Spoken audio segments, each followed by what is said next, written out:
Bismillahirrahmanirrahim. Assalamualaikum warahmatullahi wabarakatuh dan salam sejahtera kepada semua peserta program How to Deal with ODS Stress Anjuran Pembina UiTM Shah Alam. Sebelum kita mulakan program kita pada malam ini, marilah sama-sama kita membuka program kita dengan membaca Ummul Kitab Al-Fatihah.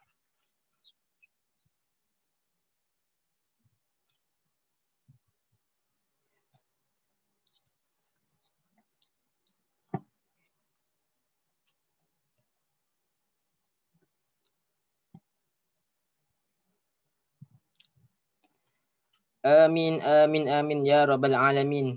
Alhamdulillah, di kesempatan ini kita dapat sama-sama berkumpul di dalam platform Zoom ini. Saya selaku pengerusi majlis pada malam ini mengucapkan selamat datang kepada semua yang mendaftar dan hadir pada malam ini bagi sama-sama mendapatkan info-info yang berguna untuk diaplikasikan dalam kehidupan seharian kita sebagai seorang mahasiswa dan mahasiswi di universiti masing-masing. Semua sedia maklum akan situasi pembelajaran atas talian yang kita semua sedang hadapi sekarang ini. Namun, tidak dinafikan kita mengambil masa untuk menyesuaikan diri dengan norma baharu ini. Lebih-lebih lagi, untuk pelajar-pelajar yang baru memasuki universiti, pastinya masih tidak biasa dengan suasana ODL ini. Jadi, malam ini, marilah sama-sama kita mendengar dengan teliti dan mengambil seberapa banyak manfaat dari sesi pengkongsian pada malam ini. Sebelum itu, suka saya menghadiahkan serangkap pantun yang berbunyi, jalan berlubang sangatlah rawan, jalan ditempuh ketika hujan. Salam sapa aku ucapkan, semoga sudi kiranya berkenalan. Izinkan saya perkenalkan diri saya dahulu. Nama diberi Aris Aminuddin bin Baharudin, merupakan pelajar ijazah sarjana muda pengurusan industri halal semester 5, merupakan ahli pembina UiTM Shah Alam sekaligus sebagai pengerusi majlis anda pada malam ini. Okey, baiklah. Sebelum kita menyerahkan majlis kepada panel istimewa kita, marilah saya memperkenalkan beliau terlebih dahulu. Nama diberi ialah Puan Masrina binti Abdul Halim. Beliau merupakan pegawai psikologi kanan Pusat Kerjaya dan Kaunseling UiTM Shah Alam. Latar belakang pendidikan atau akademik beliau pula ialah sarjana sains sosial, psikologi kaunseling di UKM dan ijazah sarjana muda kaunseling di UM. Wah, sungguh hebat sekali panel kita pada malam ini. Kini tibalah masa yang ditunggu-tunggu oleh semua orang, iaitu sesi pengkongsian daripada panel jemputan kita, iaitu Puan Masrina. Dipersilakan.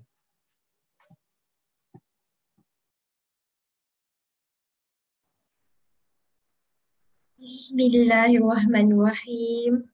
Alhamdulillahirrabbilalamin. Wassalatu wassalamu ala asyrafil anbiya'i wal mursalin. Qala rabbi shrah li sadri wa yassir li amri wahlul 'uqdatam min lisani yafqahu qawli. Assalamualaikum warahmatullahi wabarakatuh. Selamat malam. Terima kasih kepada saudara pengerusi majlis. Izinkan saya untuk membeli pantun saudara, ya. Okey. Hajat hati membeli belacan, naik perahu ke pulau jejak. Ya, saya sudi berkenalan. Wahai saudara Haris yang kacak. Okey, boleh Haris? Boleh Puan. Okey, baik. Okey. Yang berusaha saya kira sebagai presiden ya, saya kongsikan juga kat sini yang berusaha kejap. Okey. Okey, saya ucapkan sekarang ni yang berusaha saudara presiden ya, Iqbal, pembina UiTM, Ketua Beliawanis Umi Munirah yang dia dengan saya, ya, saya baru nampak muka dia pada malam ni, dan barisan Majlis Tertinggi Pembina UiTM Shah Alam. Terima kasih atas jemputan ini. Sebenarnya terus terang daripada saya belum pernah membuat atau bekerjasama dengan pembina. Ini adalah pertama kali sebenarnya saya berkenalan dengan jawatankuasa pembina, dan juga saya tak langsung kata ada networking lah. Terima kasih saya ucapkan, ya.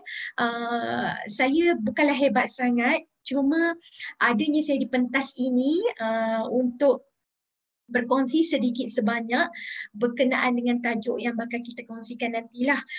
Mustahil untuk saya sentuh tentang orang kata stress management, tentang ODL. ODL ni dalam konteks yang sangat besar, dalam orang kata dalam platform yang hanya dalam 1 jam lebih ni kan. Jadi saya kira apa yang saya akan kongsikan ini lebih kepada sisipan untuk anda sebagai mahasiswa dan mahasiswi yang baru, menjadi bekalan tak banyak sikit pun dalam melewati, dalam menyelusuri kalau kita katakan, kalau secara fizikalnya campus life sebagai mahasiswa-mahasiswi, tapi specialnya untuk anda semua ni, anda adalah generasi yang sangat istimewa, diuji dengan pandemik COVID-19 dalam, kalau saya dulu, saya degree dekat Universiti Melaya, and then saya buat masters dekat UKM. Saya melalui fasa sebagai mahasiswa ataupun campus life tu sangat gembira lah sebab kita dapat secara fizikal kan. Dan saya tak nafikan juga sebenarnya hikmah banyak yang anda perolehi apabila melalui juga situasi ODL. Tapi tak apa, kita akan huraikan, kita akan tengok nanti apa mungkin perkongsian itu sikit sebanyak perkongsian saya nanti sikit sebanyak dapat memberikan anda gambaran yang lebih jelas. Saya difahamkan kebanyakan peserta yang join pada malam ni adalah pelajar baru macam Aris sendiri pelajar lama ke, pelajar baru ke, pelajar tua ke, macam mana Aris? Pelajar lama. Pelajar lama, senior lah ni ya. Kelantan tu Aris? Kelantan ke? Saya orang Pahang. Oh, Pahang. Bunyi belah pantai timur. Baik. Aris, saya just warm up dulu baik. Saya akan share screen untuk kita kongsikan bersama, saya kongsikan bersama untuk perkongsian kita pada malam ni.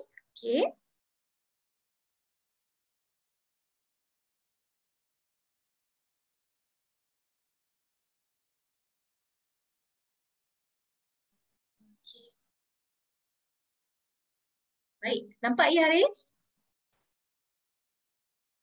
Nampak Puan, dengan jelas. Nampak. Baik, Alhamdulillah. Saya merupakan kaunselor di Pusat Kajian Kaunseling UiTM Shah Alam. InsyaAllah saya baru sahaja berkhidmat dengan UiTM. Dulu saya dekat Kementerian Pembangunan Wanita, LPPKL, Bangga Penduduk dan Pembangunan Keluarga Negara. So campur dengan UiTM, saya dah servis plus minus 17 tahun lah, baru 17 tahun. So banyak lagi saya nak belajar insyaAllah. Dan sekarang ni saya dekat unit kaunseling dah, dekat Pusat Kajian Kaunseling UiTM Shah Alam. Baik, saya dimaklumkan oleh saudari Umi Munirah tentang objektif program ni adalah mendedahkan isu-isu dan cara menyelesaikan dan menangani stres dalam menghadapi ODL, terutamanya kepada pelajar baru, nak tingkatkan semangat untuk pelajar baru dalam menghadapi semester baru yang mencabar. Menarik minat pelajar untuk menyertai program yang bermanfaat dan berfaedah seperti program anjuran pembina. Ya, saya setuju yang ni, sangat-sangat setuju. Sebab yang ketiga ni sebenarnya dia lebih kepada ini adalah soft skills. Cara anda untuk mendapatkan pendedahan soft skill. Contohnya kalau secara fizikal, awak belajar secara fizikal, kemungkinan besar dekat kampus kita ada ceramah-ceramah yang you boleh attend ataupun aktiviti-aktiviti yang you boleh attend. Namun apabila ODL, you tak boleh jadikan alasan tak join apa-apa program lah sebab tak boleh nak pergi semua kan. Tapi ini adalah platform terbaik sebab semua ni akan you masuk dalam resume ataupun you akan dapat CJ nanti. Dapat CJ ke Haris? Dapat Puan. Dapat. So secara tak langsung CJ yang you sertai ini adalah bonus sebenarnya, menunjukkan kata ini you menambah maklumat, you tidak hanya masuk kelas, keluar kelas macam itu saja. So saya ucapkan tahniah kepada pembina di atas inisiatif menganjurkan program ini. Saya tidak langsung memberi peluang kepada rakan-rakan di luar sana bagi menyertai banyak program-program begini untuk memberikan pendedahan dari segi penyertaan. Walaupun sebagai peserta, walaupun di alam maya. Alright, baik. saya ingin sentuh tentang ODL ni nak tak nak, okey, pendidikan dalam mengharungi IR 4.0 ni yang dikuasai oleh kecanggihan teknologi maupun Education 5.0 yang menekankan konsep pendidikan secara maya. Sebenarnya kalau kita kata, kalau menurut kajian menurut sejarah, ODL ni bermula daripada tahun 1970-an lagi. Dah lama dah. Dan di luar negara pun ODL adalah perkara biasa sebenarnya. Sama juga dengan kalau kita sebelum pandemik pun dah ada ODL, cuma tidak diimplementkan, tidak dilaksanakan secara menyeluruh sehinggalah berlakunya pandemik, berlakunya tidak boleh secara fizikal tu. Jadi orang kata penggunaan teknologi ini semakin berkembang.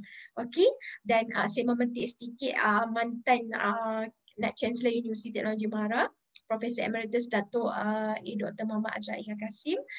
Urusan perniagaan, pembelajaran dan pengajaran semua ni sebagainya adalah kebiasaan baru secara dalam talian dengan ia menjadi keperluan gaya kehidupan masa kini. Kalau kita membeli barang ke apa ke semua, kebanyakan kadang-kadang sekarang saya kira online, pembelian secara online dah cukup selesa dah. Okey, tak payah nak keluar pergi semua sebab nak menghadkan pergerakan semua tu kan. Okay, so kita tidak boleh menidakkan. Maksudnya kalau yang tak setujulah ODL, tak bolehlah sebab memang sekarang itu adalah kaedahnya. Okey. Baik, saya share di sini berdasarkan tinjauan kami ataupun saya sendirilah, tinjauan saya daripada ceramah-ceramah yang berlangsung sepanjang 2020 tahun lalu. Okey, ini antara senario ODL yang rakan-rakan anda sebelum ni nyatakan. Okey, so saya park kat sini. Okey, saya share kat sini. Okay, kalau tengok kat sini, rata-rata rakan-rakan anda menyatakan semua duduk di rumah sebab seisi keluarga, ada ibu, adik-beradik dan mungkin saudara mara lain. Kadang-kadang ada bapa saudara, ada mak saudara pun tinggal dalam satu rumah yang sama. Kemudian keadaan suasana di rumah ni, jika ada adik-beradik yang masih kecil akan bising dengan jeritan dan berbagai ragam. Okey, bagi mereka yang mungkin ada adik-beradik yang ramai. Okey, senario lain adalah perhubungan dalam keluarga dan suasana 24 jam sehari. Nampak muka tu lah. Nampak muka ayah, nampak muka mak, nampak muka adik-beradik yang sama. Compare kalau awak duduk kat college, awak duduk rumah sewa, nak jumpa tu mungkin sebulan sekali atau satu semester sekali. Berbeza. Okey, kemudian toleransi di antara ibu bapa dan adik-beradik di segi pembahagian kerja rumah. Okey, kalau duduk kat rumah tu maksudnya rutin harian tu kemungkinan besar akan berlangsung sebagaimana sebelum-sebelum ni lah. Sebelum anda sama belajar. Kalau kita secara fizikal, okey mungkin dah tak payah buat dah kerja-kerja rumah kan. Okey. Kemudian tidak semua keluarga ada rumah besar. Okey, ini antara yang dinyatakan oleh rakan-rakan anda. Tidak semua keluarga ada rumah besar, laman yang luas untuk cipta ruang sendiri. Ramai yang mungkin duduk kat rumah flat, rumah teras dengan ruang yang sangat terhad. Itu antaranya yang menyebabkan tekanan-tekanan yang kadang-kala menyebabkan tidak boleh fokus kepada pelajaran. Okey. Lagi-lagi kalau mereka yang mempunyai keluarga yang ramai. Kemudian bagaimana menguruskan emosi jika terasa murung atau tertekan, khususnya dalam keadaan anda tidak boleh bergerak ke mana-mana. Contohnya bergaduh dengan parents, contohnya lah kan. Kemudian mungkin bukan bergaduh macam mana pun, mungkin kadang-kadang isu tak basuh pinggan ni contohnya, atau tak kemas rumah je. So itu pun dah jadi isu ataupun jadi tekanan kepada mereka yang tinggal kat rumah. Okey, cara berinteraksi dengan sahabat untuk perbincangan kumpulan dan rindu dan sebagainya. Ini pun akan timbul juga senarionya. Okey, terutamanya bila ada task. Saya ada juga difahamkan bahawa ada setengah kursus tu 70% adalah berdasarkan task. Betul Haris, betulkan saya ya kalau salah. Dan 30% lagi adalah berdasarkan tugasan, berdasarkan ada test, exam. Betul? Betul Puan. Okay. So maknanya you punya percentage untuk aktiviti ataupun perbincangan kumpulan tu sangatlah tinggi. Okay, jadi tekanan ni pun memang high jugalah. Okey, disebabkan kalau kita secara fizikal kita boleh berjumpa, okey tak setuju apa direct kat situ, dan bila online ni kemungkinan besar kalau tak setuju simpan dalam. simpan seorang. Itu akan menimbulkan juga tekanan. Rindu sama kawan-kawan. Alah, rindunya. Tapi mungkin bagi mereka yang pelajar semester baru ni, tak ada lagi kawan-kawan baru yang maksudnya tak ada lagi hubungan kawan-kawan baru kecuali kawan-kawan yang mungkin berlainan kampus ke macam tu je. Okey. Kemudian kemudahan untuk belajar. Ini adalah isu yang sangat besar, sangat saya kira kadang-kala ia menjadi isu yang utamalah internet. Okey, saya sendiri pun bila buat sesi counselling dengan pelajar menggunakan Google Meet, kejap left, kejap masuk, kejap left. Maksudnya ada pelajar yang memang data habis ke apa semua tu kan. Ini antara cabaran yang sangat besar lah. Okey, kemudian ini juga satu tinjauan bagi mereka yang tinggal di asrama ataupun college. Ada yang mengatakan happy, boleh fokus belajar, kemudian kemudahan yang berbagai, internet laju, kemudahan perpustakaan. Ada juga yang rasa terperangkap, terasa murung atau tertekan, khususnya dalam keadaan tidak boleh bergerak ke mana-mana. Okey, kemudian terpaksa menyesuaikan diri dengan rakan sebilik. Ada juga ya, nanti saya ceritakan situasi semasa untuk pelajar yang daftar ke college. Okey, kemudian toleransi sesama rakan sebilik, nak dapatkan toleransi itu mungkin akan ambil masa. Kemudian sering merasa rindu tinggal berjauhan dengan keluarga, hanya berinteraksi melalui telefon dengan keluarga jauh dan sahabat jika rasa rindu tak jumpa. Okey, ada juga yang tinggal dekat rumah sewa. Kenapa saya letakkan juga kat sini senario ODR di asrama? Sebab bagi mereka, ini maklumat ya saya kongsikan yang saya dapat tahu daripada pengurusan kolej. Bagi mereka yang mempunyai masalah, kalau belajar di rumah dia ada masalah atau ada isu yang tidak membenarkan dia untuk fokus belajar dengan baik, boleh mohon tinggal di asrama. Okey, boleh mohon tinggal di asrama yang berdekatan. Sebagai contoh, Aris contohnya pelajar Shah Alam, UiTM Shah Alam. Tapi Aris tinggal dekat dekat Dungun. So Aris boleh cuba mohon tinggal di asrama dekat kolej kediaman Dungun. Okey, itu yang saya dapat info lah. Maksudnya jangan jadikan alasan tak boleh nak study dekat rumah apa semua, jadi dah nak berhenti, nak quit, nak cuti SEM semua tu. Seelok-eloknya cari dulu kemudahan yang anda boleh dapat sebelum nak buat keputusan untuk quit ataupun nak cuti khas. Okey, sebab ini berlaku ya. Banyak.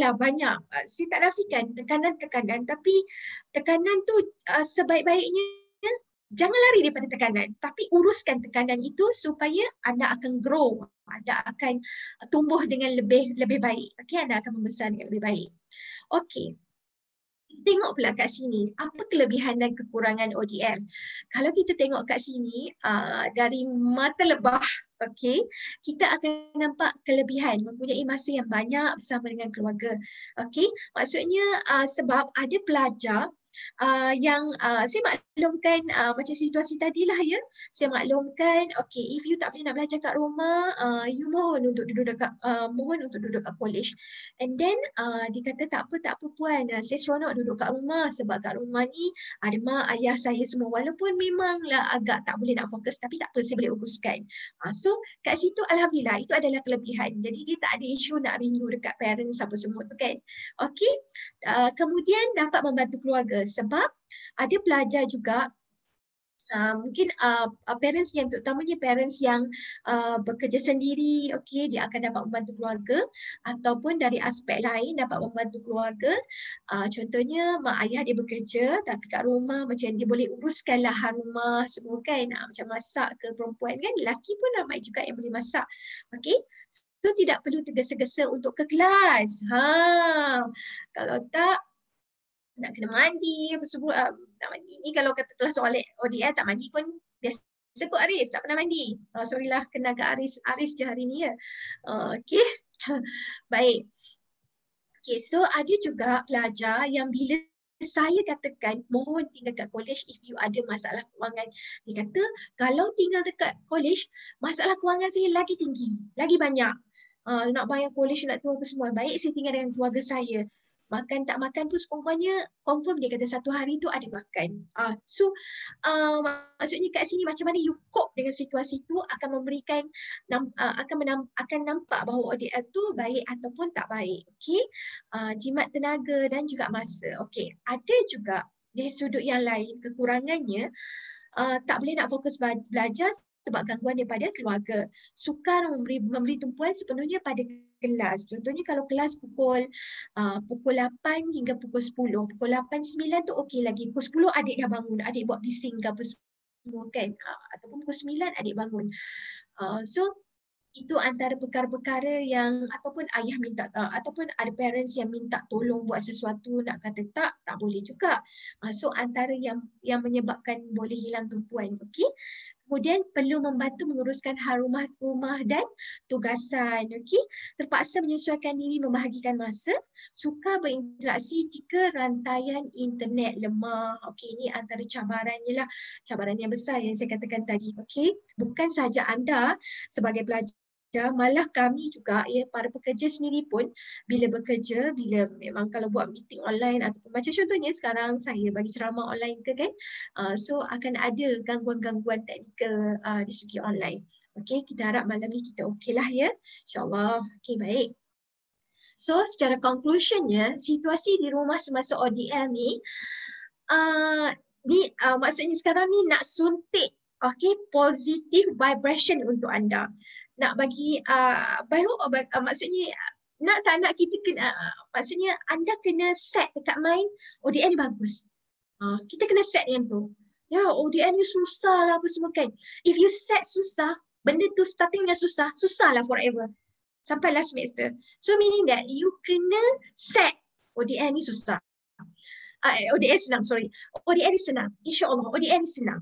Sebab berdasarkan perbualan saya dengan beberapa orang pensyarah, dia mengakui, dia pelik, agak pelik bahawa pelajar boleh skor elok pula bila belajar secara ODL. Maksudnya pelajar sini-sini lah. Okey, masa kelas ni ada yang main semua tu kan. Tapi bila ODL masing-masing mengambil peluang untuk betul-betul fokus, untuk betul-betul komit. So pointer ramai yang naik.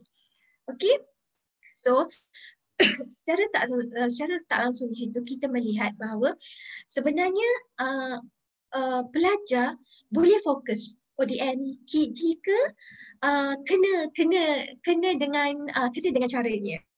Okey, baik. Dia satu lagi cumanya cabaran untuk membentuk disiplin diri. Saya boleh katakan kualiti pelajar yang dalam situasi pandemik yang terpaksa melalui pembelajaran secara ODL ini, sekiranya anda dapat melalui cabaran pengajian ODL ini dengan baik, lulus dengan jayanya, dengan cemerlangnya, secara tak langsung di sini, kualiti disiplin anda sangat tinggi, sangat tip-top. Sebab bila anda belajar di rumah, perkara yang sangat penting adalah masa. Macam mana anda nak maintain, nak konsisten pergi kelas, macam mana anda secara fizikal. Macam mana anda nak konsisten untuk buat task, buat assignment yang diberikan. So, sekiranya anda pergi interview suatu hari nanti selepas anda tamat pengajian, anda boleh dikatakan sebagai generasi yang belajar secara ODL ni, atas transkrip anda, pointer anda tinggi ke apa semua kan, itu sebenarnya tiket. Macam kalau kita nak pergi interview ataupun kita nak buat latihan industri, pointer yang paling selesa adalah 3.0 ke atas. Okay, 3 CGPA anda 3.0 ke atas. Sebab kami pun biasa deal dengan majikan. So majikan biasanya dia akan, company besar-besar, dia akan request, okay, mereka akan request pelajar yang mempunyai 3.0 ke atas. Okay, so bila pointer anda dalam, saya boleh katakan sebagai level comfort zone, jadi ini saya tak langsung memberikan satu gambaran bahawa pelajar ini dapat membentuk disiplin tinggi, disiplin diri yang sangat tinggi. Okay? Itu boleh meletakkan satu persepsi yang positif. Alright? Kemudian cara mengurus keseimbangan keperluan diri dan keluarga. Sebab hidup ni tak boleh lari daripada diuji. Hidup ni tak boleh elak daripada berhadapan dengan berbagai situasi. Sekiranya yang membezakan kita sekarang dengan setiap orang adalah cara menguruskan situasi, cara menguruskan masalah, cara anda berhadapan dengan sesuatu tekanan. Itu yang membezakan anda dengan orang lain. Sebab tu kita boleh tengok, kenapa dia boleh survive? Susahnya. Kalau orang yang persepsi susah tadi, berbeza dengan orang yang punya persepsi, boleh ni, senang ni, insya-Allah aku boleh. So secara tak langsung dia akan memberikan perbezaan kepada dua ciri individu ini. Okey, individu ini akan mempunyai ciri yang berbeza dari segi pembentukan personalitinya. Okey, yang saya nak katakan ini, kelebihan mereka yang ODR ini adalah dia melalui satu fasa lifelong learning di mana pembelajaran sepanjang hayat. Okey, kalau satu ketika, kalau kebiasaannya pelajar yang masuk universiti pergi ke universiti, so berpisah dengan keluarga. So kalau sebelum ni biasanya dia lah ambil tugas jaga adik, tolong adik untuk belajar contohnya, kemudian dia lah tugas memasak semua tu. Tapi disebabkan ODR, dia duduk kat rumah, dia terpaksa duduk kat rumah, and then dia terpaksa melakukan perkara yang sama, rutin itu diteruskan. Tapi kata cabaran dia semakin besar bila dia kena belajar dalam masa yang sama. Okay, itu sebenarnya if you dapat urus dengan baik, you akan menjadi manusia yang sangat hebat. Sebab ibaratnya you mengambil tugas yang biasanya dilakukan oleh parents. Okay? Baik, suka saya untuk nak share dengan anda berkenaan dengan visual auditory kinesthetic test ni. Ini ujian yang simple. Okey, kita nak tengok anda belajar menggunakan kekuatan deria yang mana, sebab secara tidak langsung ianya membantu anda untuk faham diri anda. Okey, sebab kita boleh katakan bila belajar secara online ini, deria-deria yang penggunaan deria kita yang lain mungkin kita kurang gunakan. Okey, so kalau anda bersedia, mungkin ada pen, kita bagi masa sikit kat kawan-kawan kita ya untuk ambil pen dengan kertas ke apa alat tulis. Okey, boleh Haris? Boleh buat. Okey. Okey, saya slowkan supaya ada rakan-rakan kita dapat ambil. Sebab saya tak nampak di ruangan chat. Kalau Haris ada apa-apa kawan-kawan tanya soalan atau apa-apa, boleh maklumkan kepada saya ya. Baik, Puan.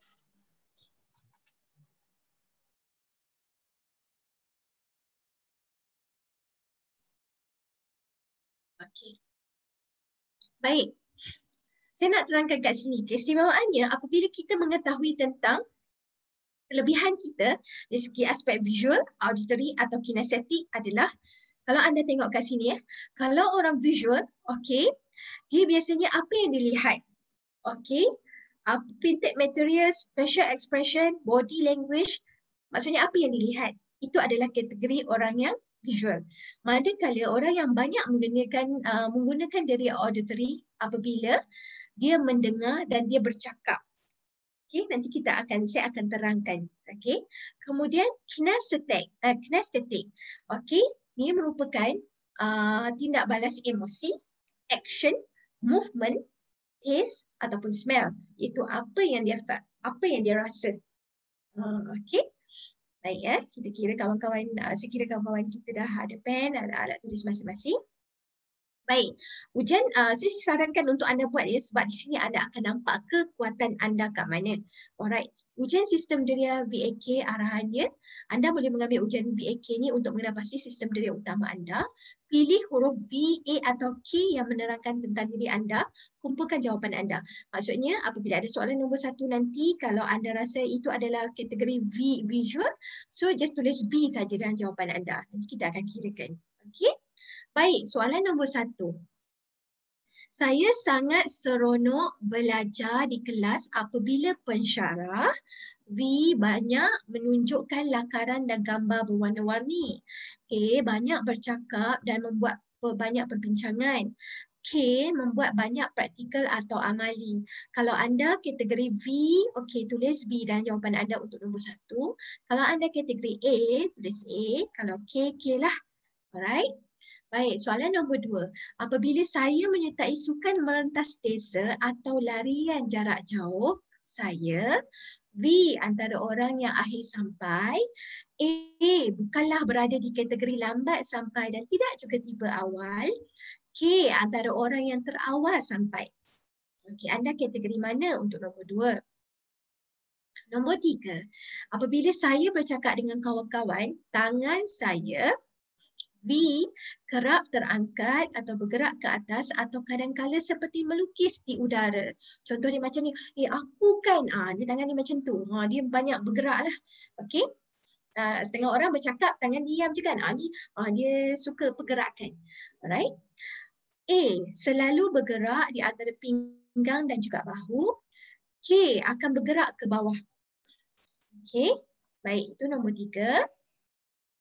Nombor 4, anda sedang belajar. Tiba-tiba jiran rumah anda memasang radio ataupun muzik dengan kuat. Anda, V, masih boleh belajar. K, A, rasa terganggu dan sukar untuk fokus. K, kaki atau jari anda bergerak mengikut rentak muzik tu. Anda kategori mana? Okey, nombor 5, buku yang saya beli. V, ada banyak gambar raja. A, ada disertakan CD dan video. K, selesa untuk dipegang. Okay. Nombor 6. Apabila pensyarah memberi arahan secara lisan, saya V. Sukar untuk mengingatnya. A. Boleh mengulang arahan pensyarah itu dengan mudah. K. Datang kepada pensyarah itu dan minta ulang semula arahan. Okay. Kalau K datang tu anda tak datanglah sebab online kan. Tapi anda kat sini kemungkinan besar untuk unmute-kan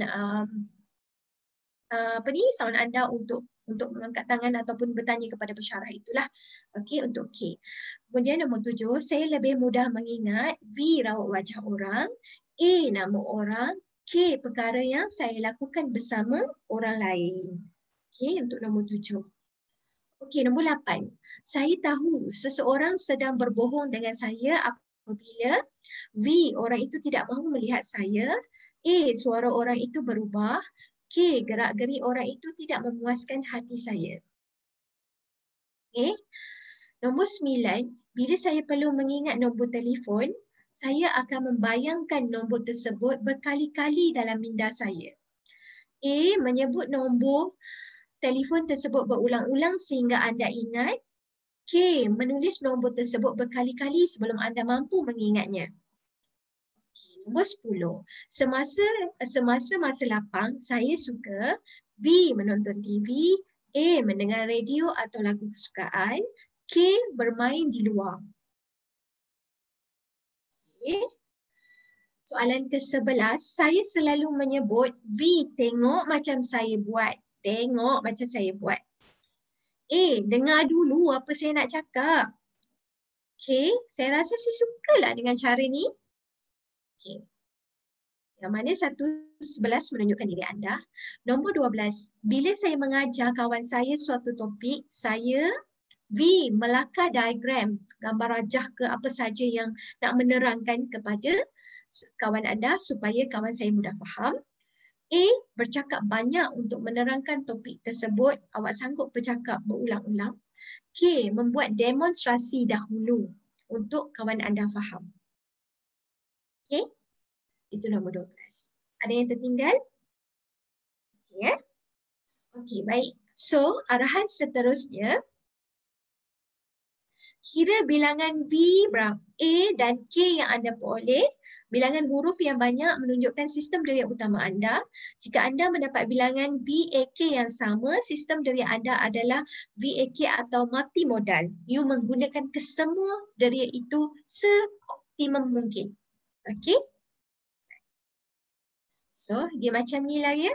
Okey, so bilangan untuk visual berapa per 12, auditory berapa per 12, kinestetik berapa per 12. Okey. Aris, boleh kongsikan? Dia buang jap nak tengah kira. Okey, nak kira. Okey. Kita bagi peluang untuk anda kira dulu ya. Okey, ambil masa. Tak apa.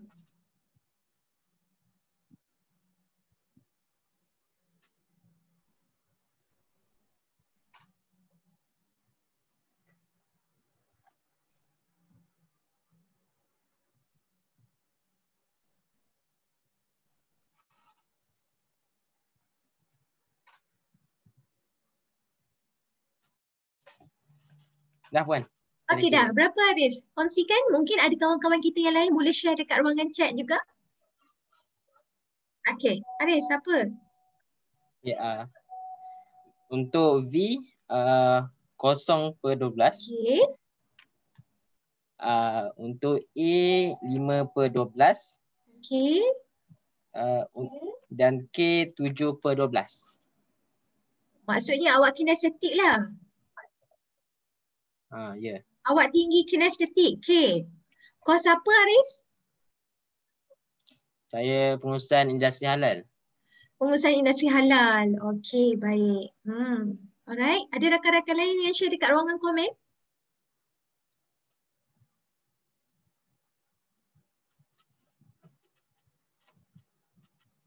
Boleh share ya, anda dapat V berapa, A berapa, K berapa.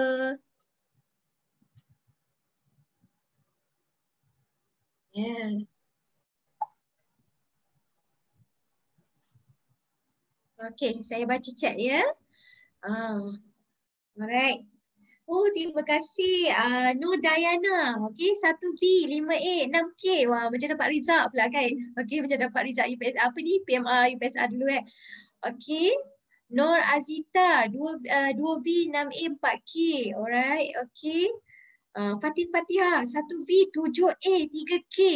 Okey. Lagi, siapa lagi kat sini? Eva. Dilia, 6A, 3K, 3K. Okey. Okey, Zulaika, 2V, 7A, 3K. Okey. Ramai auditory ni ya. Okey.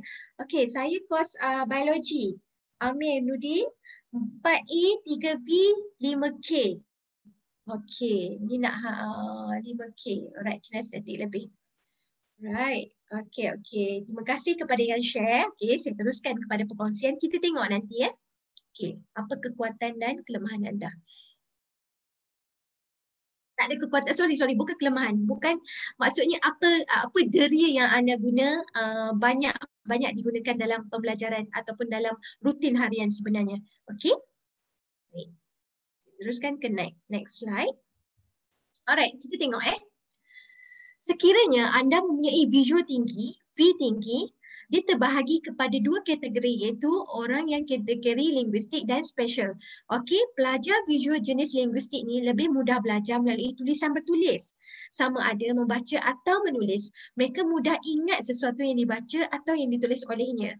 So orang yang visual ni yang bahasa, linguistik bahasa so dia akan mudah ingat. Maksudnya kalau pensyarah mengajar, dia menulis apa yang diajar, apa yang dia faham, apa yang dia nak tanya balik, itu akan memberikan daya ingatan yang tinggi untuk dia. You kena tahu kekuatan you. Pelajar visual jenis special pula lebih sukakan penggunaan carta, graf dan gambar. Mereka punya daya ingatan dan gambaran yang lebih kuat.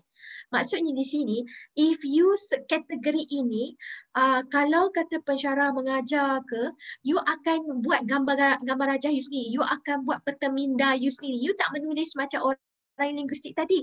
Orang linguistik kemungkinan besar tak faham apa yang orang special buat. Orang special kemungkinan besar tak faham apa yang orang yang jenis linguistik buat. So, kekuatan you kena tahu kekuatan you kat mana. So, itu akan memudahkan you untuk faham apa yang diajar. Lagi-lagi kalau dalam ODM.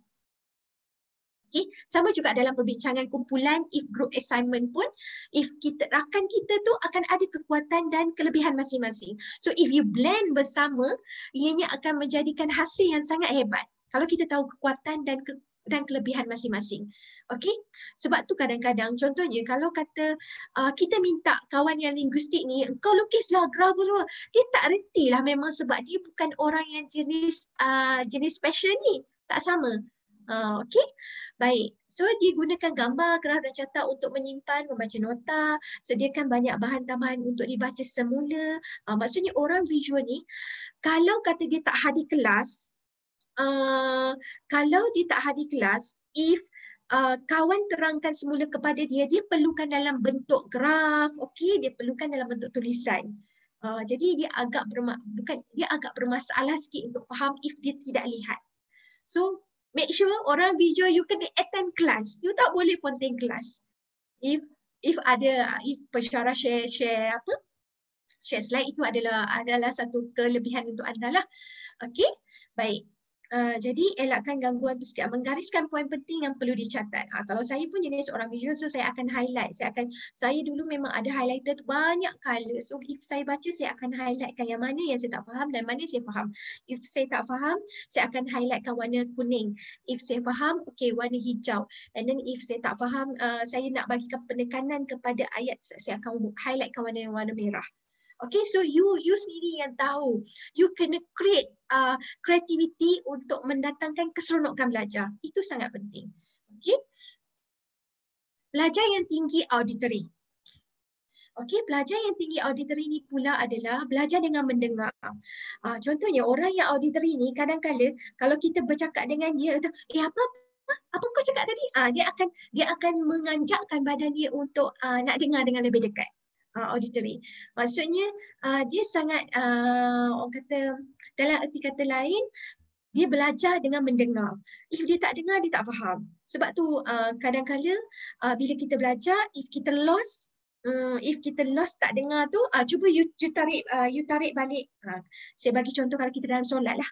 Okey, kalau kita dalam solat, if kita tak, mungkin kita dah hilang fokus, kita tidak mendengar dah bacaan kita tu, kemungkinan besar kita dah lari fokus. Jadi kita kena tarik balik diri kita untuk berada di landasan yang betul lah pada apa yang kita sedang lakukan.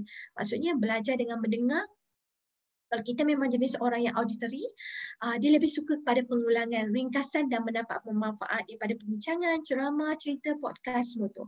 Menyukai audio dan mempunyai kemampuan yang tinggi untuk mengingat pendengaran. Okey, orang auditory ni juga mempunyai kecenderungan untuk mengiring kepala, macam saya katakan tadilah. Okey, memperbanyakkan aktiviti auditory seperti perbincangan berkumpulan. Orang auditory ni dia akan suka, jom kita buat discussion, kau baca bab ni, kau baca bab ni. So secara tak langsung dia suka diulang-ulang. Okey, pelajar auditory ni suka untuk bercakap dengan diri sendiri, terutamanya bila ada presentation. Orang auditory ni dia akan berdiri depan cermin, dia akan ulang sehingga dia akan puas hati. Dia suka dengar apa dia cakap ataupun dia record, dia rakam kan. Okey, itu adalah orang auditory. Kemudian mereka yang belajar kinestetik. Ini Aris tadi lah ya, kinestetik tinggi. Okey, so kinestetik ni lebih suka kepada untuk bergerak dan beraktiviti. Tidak boleh hanya duduk untuk mendengar untuk berjam-jam lamanya. Okey, orang kinestetik ni paling lama dia boleh duduk antara 30 minit hingga 45 minit tu sangat tinggi dah. Sebenarnya 15 hingga 30 minit. Tengok Aris dah betulkan dah kedudukan dia kan. Tapi betul lah, lengur lah kan, tu biasalah kan. Tapi kita nak katakan orang yang belajar kinestetik ni, maksudnya if you sedang mendengar ceramah, you sedang mendengar lecture, ada kelas pun semua, you have to move your tangan, okay? Janganlah pula ambil handphone untuk text somebody, semua tu tak dikira. Okay, itu akan mengganggu fokus you untuk belajar. So you kena movement, you kena buat sesuatu pergerakan. Sama ada you ambil pen you tulis, you catat, or you buat apa pergerakan. Ataupun you bangun sekejap pergi ambil air ke apa. Sebab orang kinestetik kena tahu, dia sangat bosan mendengar dalam satu tempoh yang lama. Okay, jadi you kena tahu.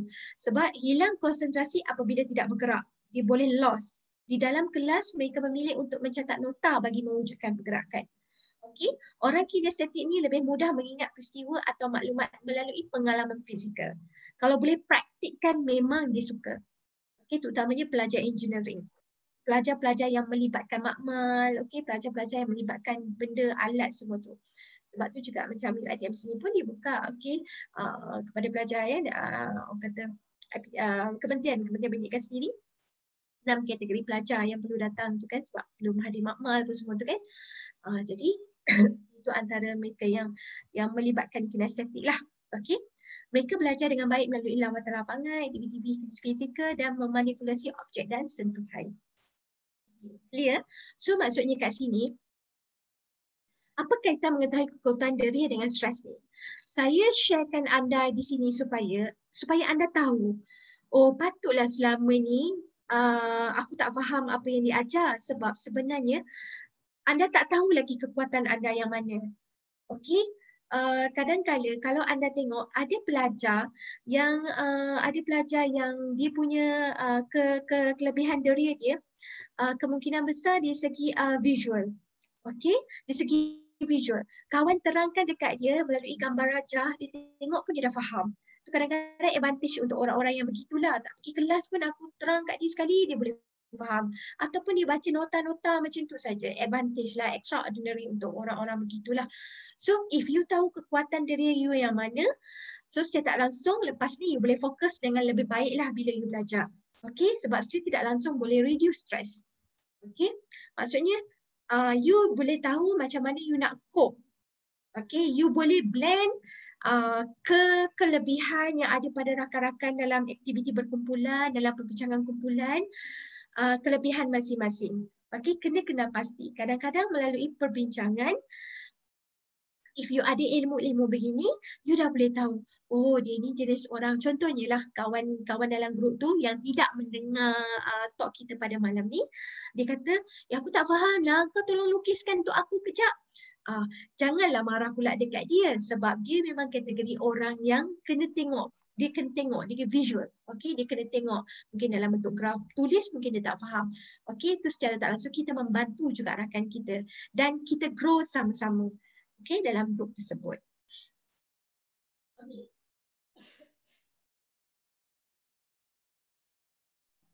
Okay. Kita nak masuk tentang stres lah. Okay. Sekarang kita akan masuk tentang stres.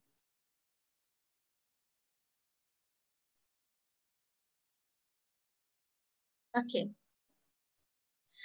Surah Al-Ankabut ayat 2 hingga 3 ada mengatakan, apakah manusia itu mengira bahawa mereka dibiarkan saja mengatakan kami telah beriman sedangkan mereka tidak diuji dan sesungguhnya kami telah menguji orang-orang yang sebelum mereka. Maka sesungguhnya Allah mengetahui orang-orang yang benar dan sesungguhnya Dia mengetahui orang-orang yang dusta. Selalu kita kata, bukan label pelajar sahaja ya, sesiapa sahaja dekat dunia ni, kebiasaannya kenapa aku yang kena, kenapa bukan dia? Okay, kenapa aku yang kena melalui kesusahan ni, kepayahan ni? Kadang-kala akan terlintas bila dah stres sangat, bila dah rasa letih sangat dengan tekanan-tekanan tu, akan menyebabkan seseorang itu, akan menyebabkan individu itu akan ada pertanyaan begini. Okay? Baik. Sekarang ni saya akan sharekan apa itu stres. Okay? Stres ni adalah satu tindak balas fizikal, emosi dan mental. Tindak balas fizikal yang boleh memberikan kesan kepada fizikal, emosi yang menyebabkan anda menangis, yang menyebabkan anda murung, yang menyebabkan anda marah, okay? Kesan yang terhasil, dan mental seseorang. Mental yang menyebabkan dia akan ada kesan-kesan mental lah, okay? Terhadap sebarang perubahan atau tuntutan. Tubuh badan dikatakan berada dalam keadaan stres apabila mengalami kebangkitan yang disebabkan perkara negatif seperti kemarahan atau perkara positif seperti kegembiraan. Right? Ada dua jenis stres. Saya kira anda semua mungkin ada yang dah tahu tentang adanya dua jenis stres ini, iaitu eustress dan distress. Okay? Yang tahu anggap ini sebagai satu ulangan, sebagai satu orang kata refreshment. Okay, yang tak tahu tak apa, kita akan kongsikan. Okay, apa itu eustress? Eustress ni adalah stres yang positif ataupun menggembirakan kerana menjadikan seseorang itu bersemangat dalam melakukan sesuatu tugasan. Okay, maksudnya kat sini nak nyatakan bahawa stres tidak negatif pun, tidak semestinya negatif. Ada positifnya. Okay, eustress. Eustress ni akan menjadi sumber motivasi untuk mencetus, mengekalkan dan meningkatkan tindakan kita.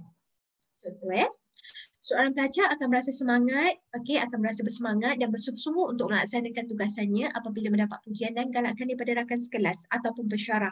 Ataupun kalau kat rumah tu, bila dia melakukan sesuatu and then parents bagi sokongan, bagi galakan kebaikan, bagi pujian, bagi penubuhan, bagi hadiah. So akan menyebabkan seseorang tu rasa stres tadi tu menjadi satu pemangkin dekat dia, menjadi dorongan untuk dia melakukan dengan lebih baik. Okey, itu eustress. Distress. Distress ni yang nampak kategori negatifnya. Sebab stres yang akan menyebabkan seseorang itu hilang pertimbangan dan akan mengambil tindakan di luar dugaan. Ia juga berkait rapat dengan kebimbangan, ketakutan, fear, kebimbangan, anxiety, perasaan berdebar-debar dan semua jenis perasaan negatif hadir dalam diri. Sebab tu kadang-kadang boleh menjadi panic attack, boleh menjadi dia takut, tidak yakin untuk melakukan sesuatu. Itu antara distress. Kalau distress kat sini dia ada acute stress dan dia ada chronic stress. Sebab kalau acute stress ni is come and disappear immediately. Dia boleh datang dan hilang begitu saja, tapi chronic ni akan memberi kesan kepada fizikal anda. Dia akan memberikan dia akan beri kesan satu tempoh jangka masa yang lama. Alright. Apa pula kebimbangan dengan stres? Apa beza dia? Alright. Kebimbangan ni terhasil apabila kesan buruk stres tu. Kesan buruk stres tadi. Ia adalah proses di mana seseorang menjadi takut dan bimbang apa yang meletakkan kehadapan dan sering muncul dalam masalah fizikal. Kebimbangan ni wujud apabila banyak fikir tapi no action. Dia tak ada tindakan. So bimbang, aku takutlah nanti ODL ni, aku takutlah pensyarah tu semua ni. So banyak sangat fikir, banyak sangat ketakutan. So akan berlakunya anxious, kebimbangan. Dia bimbang. Segala-galanya fikir banyak. Sampai tidur pun tak boleh sebab memikirkan perkara yang sama. Sampai masuk mimpi lah setengah orang. Gejala kebimbangan ni dapat dikenal pasti sekiranya berterusan selama 6 bulan. Dah tak sihat lah. Kalau dia boleh jadi untuk bulan pertama is okay lagi ya. And then contoh kalau masuk bulan seterusnya nampak macam tak okay dah ni. Kalau hilang kefungsian memang mengganggu rutin harian dia, itu dah tak sihat. Baik.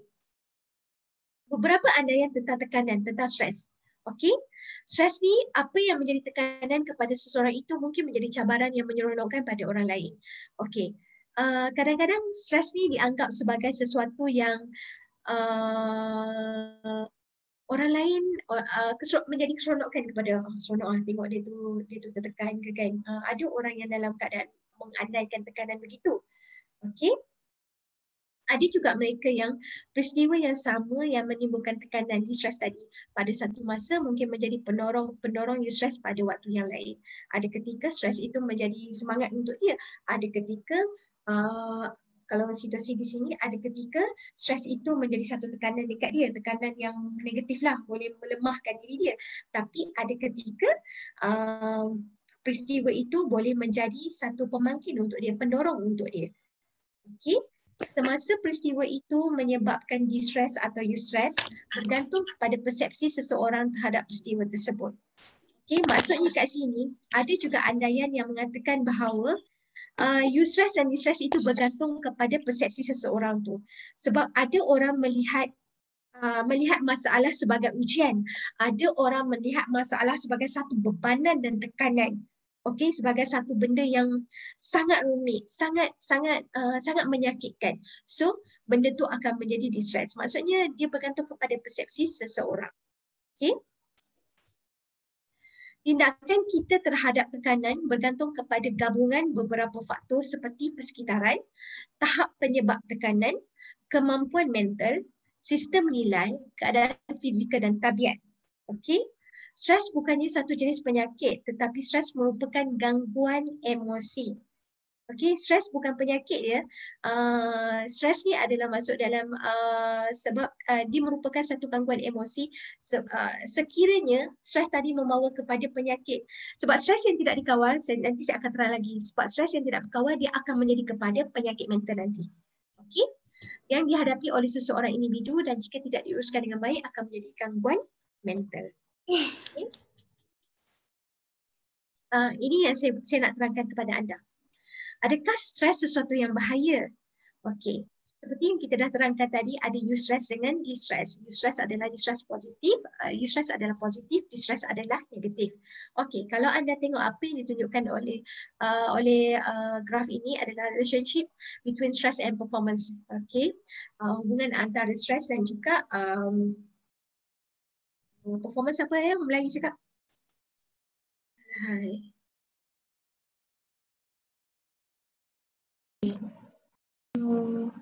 Bantu saya performance. Persembahan Puan, persembahan. Persembahan. Persembahan. Kalau dalam bahasa persembahan dalam bahasa Melayu, persembahan kalau kita terima kasih, persembahan kalau kita translatekan dalam bahasa Melayu, betul lah, performance adalah persembahan, tapi ada istilah psikologi dia. Allahu Akbar, Allahumma salli ala sayyidina Muhammad. Tak apalah ya, kita gunakan performance lah ya. Okey. Okey, baik. Performance dan juga kita tengok kat sini, perform. Bila stres rendah, hasil kerjanya juga rendah kerana kurangnya motivasi dan tumpuan kepada kerja. Maksudnya bila low stress kat sini, ada orang bila stres rendah, kemungkinan besar hasilnya tidak seperti yang diharapkan. Okey? Sebab dia tak ada dorongan, tak ada motivasi untuk nak buat lebih baik. Kadang-kadang ada orang yang bila stres rendah, dia tak nak stres. Kadang-kadang macam orang bagi task dekat dia. Contohlah, pensyarah bagi task dekat anda. Okey, sila selesaikan untuk soalan ini contohnya.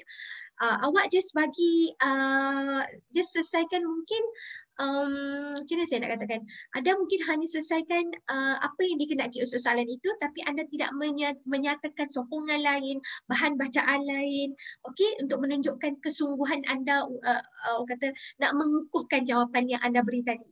Okey, so secara tidak langsung maksudnya sebab anda nak kontrol, bukan nak kontrol stres, sebab ada orang yang jenis ni kalau kata sebab kita masa terhad, sebab kalau dalam stres juga dia ada kategori orang yang type A dan type B.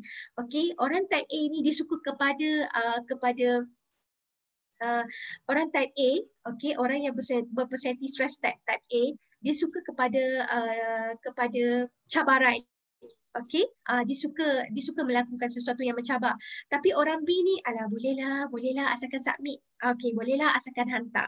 So dia tidak suka berada dalam level tekanan yang tinggi. So light je. So asalkan hantar contohnya. So sekiranya orang yang type B tadi berada bersama-sama dalam kumpulan tugasan orang A, so orang A sangat stres lah. Sebab orang B ni buat kerja dia light-light saja, tapi A ni expectation sangat tinggi. Okay? Alright. So, bila stres rendah, hasil kerjanya juga rendah, kurangnya motivasi dan tumpuan kepada kerja. Alright? Bila stres berada di peringkat tinggi, sini optimum. Okay? So, seseorang itu akan mengalami tekanan dan menunjukkan tanda-tanda stres. Okay. Kebiasaannya, orang yang berada di optimum stres ni, dia boleh kontrol stres, dia boleh kawal stres dia boleh cope dengan stres dia. So secara tidak langsung dia berada di tahap eustress. Stres yang mendorong dia untuk menghasilkan sesuatu yang hebat, sesuatu yang baik, sesuatu yang bagus. Maksudnya macam tadilah, kalau dia diberi tugasan, dia bukan just buat light-light asal submit, tak. Tapi dia akan cari bahan-bahan yang banyak, yang dia effort dia sangat tinggi untuk nak menghasilkan jawapan yang hebat. Bila submit nanti, yang pastinya skor dia adalah dia nak skor A, contohnya. Okey? Baik. Kemudian sekiranya high stress kat sini, stress di peringkat sederhana adalah yang paling okey. So seseorang itu akan mengalami tekanan dan menunjuk tanda-tanda stres. Okey, stres di peringkat sederhana adalah yang paling baik kerana ia akan meningkatkan motivasi dan perkembangan hidup seseorang itu. Maksudnya sekiranya anda berada di tahap stres ini, anda berada dalam satu keadaan yang sangat hebat. Sebab anda melihat stres itu adalah satu peluang. Okey, satu peluang untuk anda grow, untuk anda membina kekuatan diri, resilient diri you.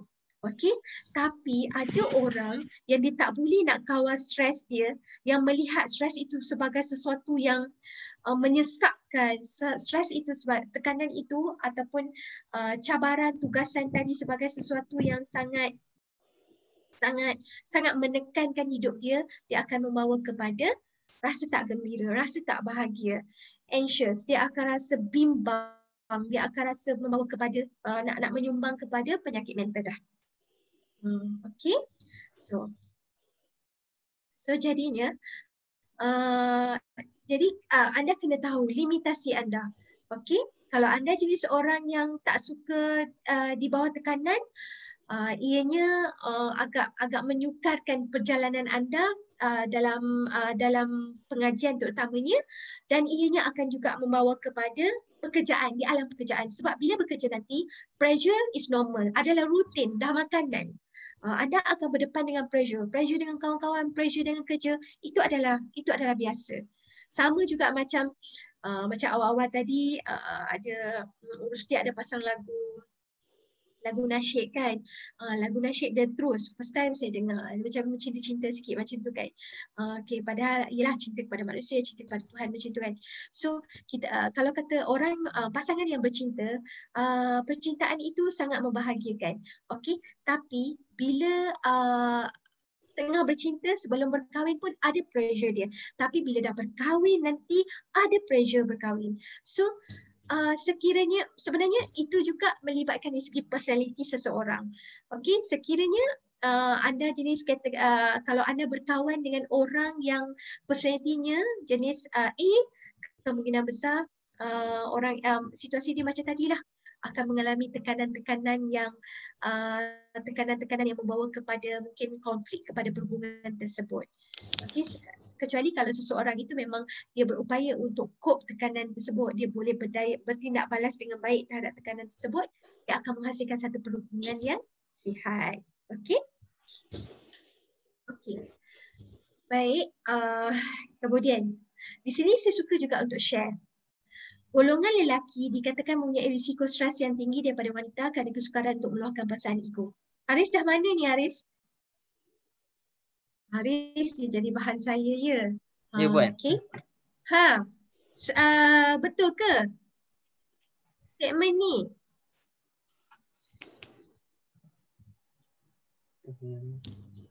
Golongan lelaki dikatakan mempunyai risiko stres yang tinggi daripada wanita kerana kesukaran untuk meluahkan perasaan ego. Ya, Ada sesiapa lelaki ni suka pendam Puan. Pendam. Kenapa suka pendam? Dia macam dia tak nak orang lain rasa apa yang dia rasa, macam itulah. Ya ke.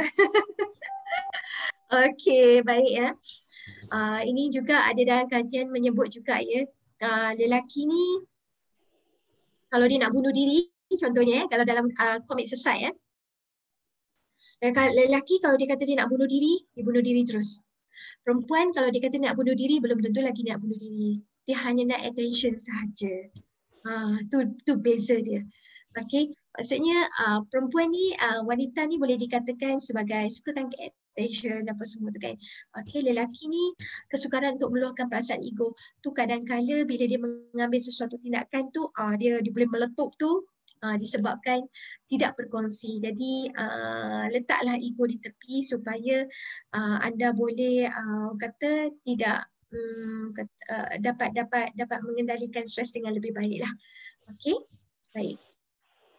Contoh kalau kita tengok kat sini, contoh dia perempuan ni kalau kata nak membeli sesuatu tu, kalau kata biru tu banyak biru dia, turquoise ada, okey, biru laut, biru apa lagi, biru nila. Kalau lelaki kalau biru lah. Ada kisah kan, dengar kan kalau kata si isteri tu, abang beli kicap, dah balik-balik kan ada kicap lain dia bawa. Rupanya isteri nak kicap kipas udang, tapi suami bawa balik kicap ayam.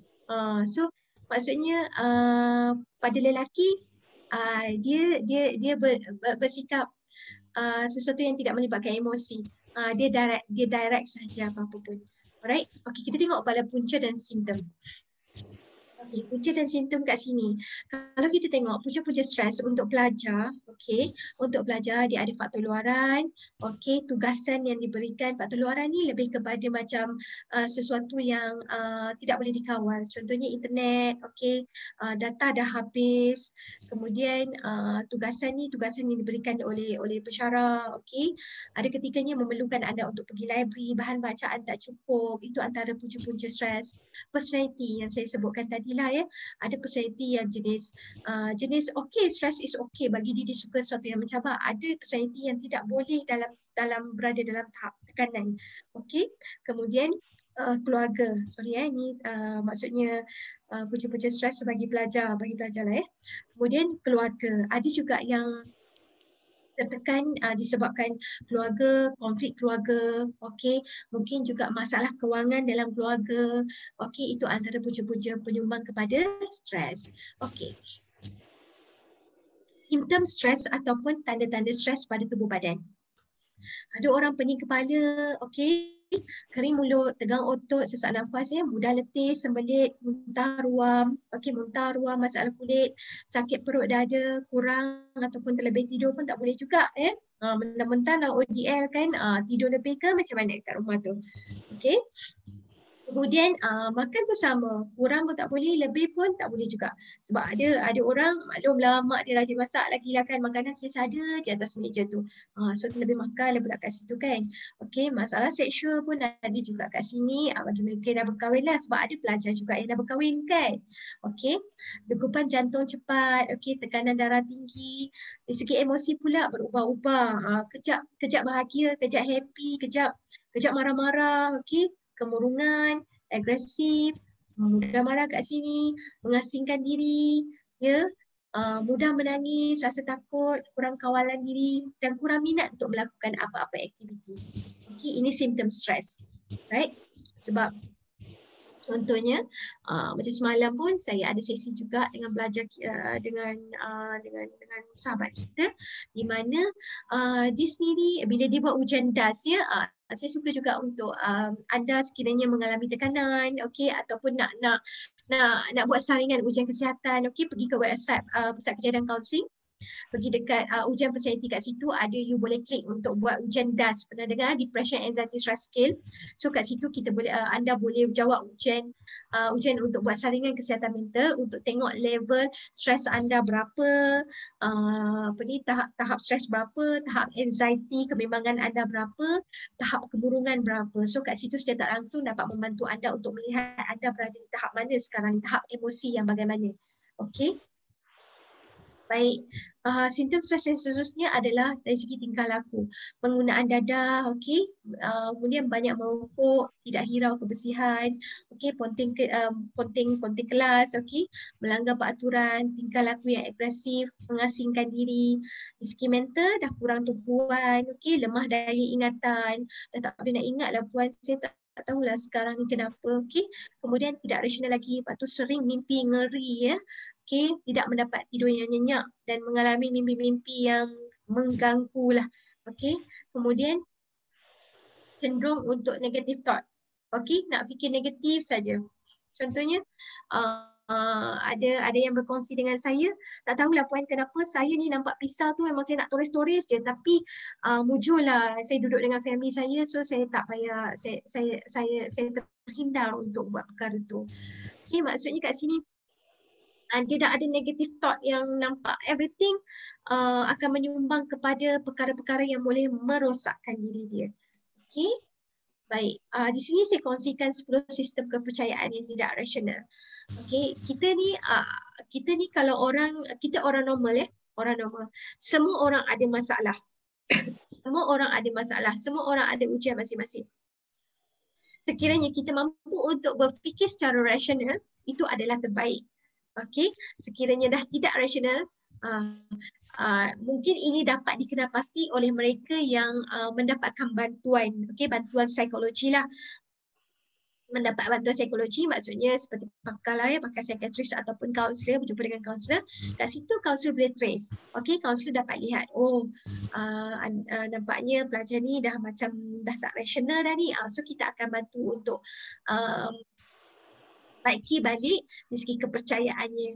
Okey, so maksudnya kat sini antara kepercayaan tidak rasional yang selalunya berlaku adalah saya semestinya disayangi dan diterima oleh orang-orang yang signifikan. Signifikan ni orang yang dekat dengan kita lah. Okey, saya semestinya. Semestinya ke semua orang kena sayang kat kita? Haris, semua orang kena sayang kat awak ke Haris? What? Semua orang kena sayang ke awak ke? Tak juga. Maksudnya awak rasional lah. Okey? Saya semestinya disayangi dan diterima oleh orang-orang yang signifikan. Ni orang yang tidak rasional akan bercakap macam tu. Dia tak senang duduk bila ada orang tak suka dekat dia. Okey? Sebab kenapa mesti saya contohnya? Kenapa mak mesti benci saya atau ayah benci saya? Sebab macam kes yang saya ada juga. Ayah dia melalui macam mental torture, okey? Dia mengalami traumatik dalam hidup. Bila ayah selalu cari salah. Okey, kenapa saya tak disayangi? Okey, kenapa saya selalu kena marah? Okey.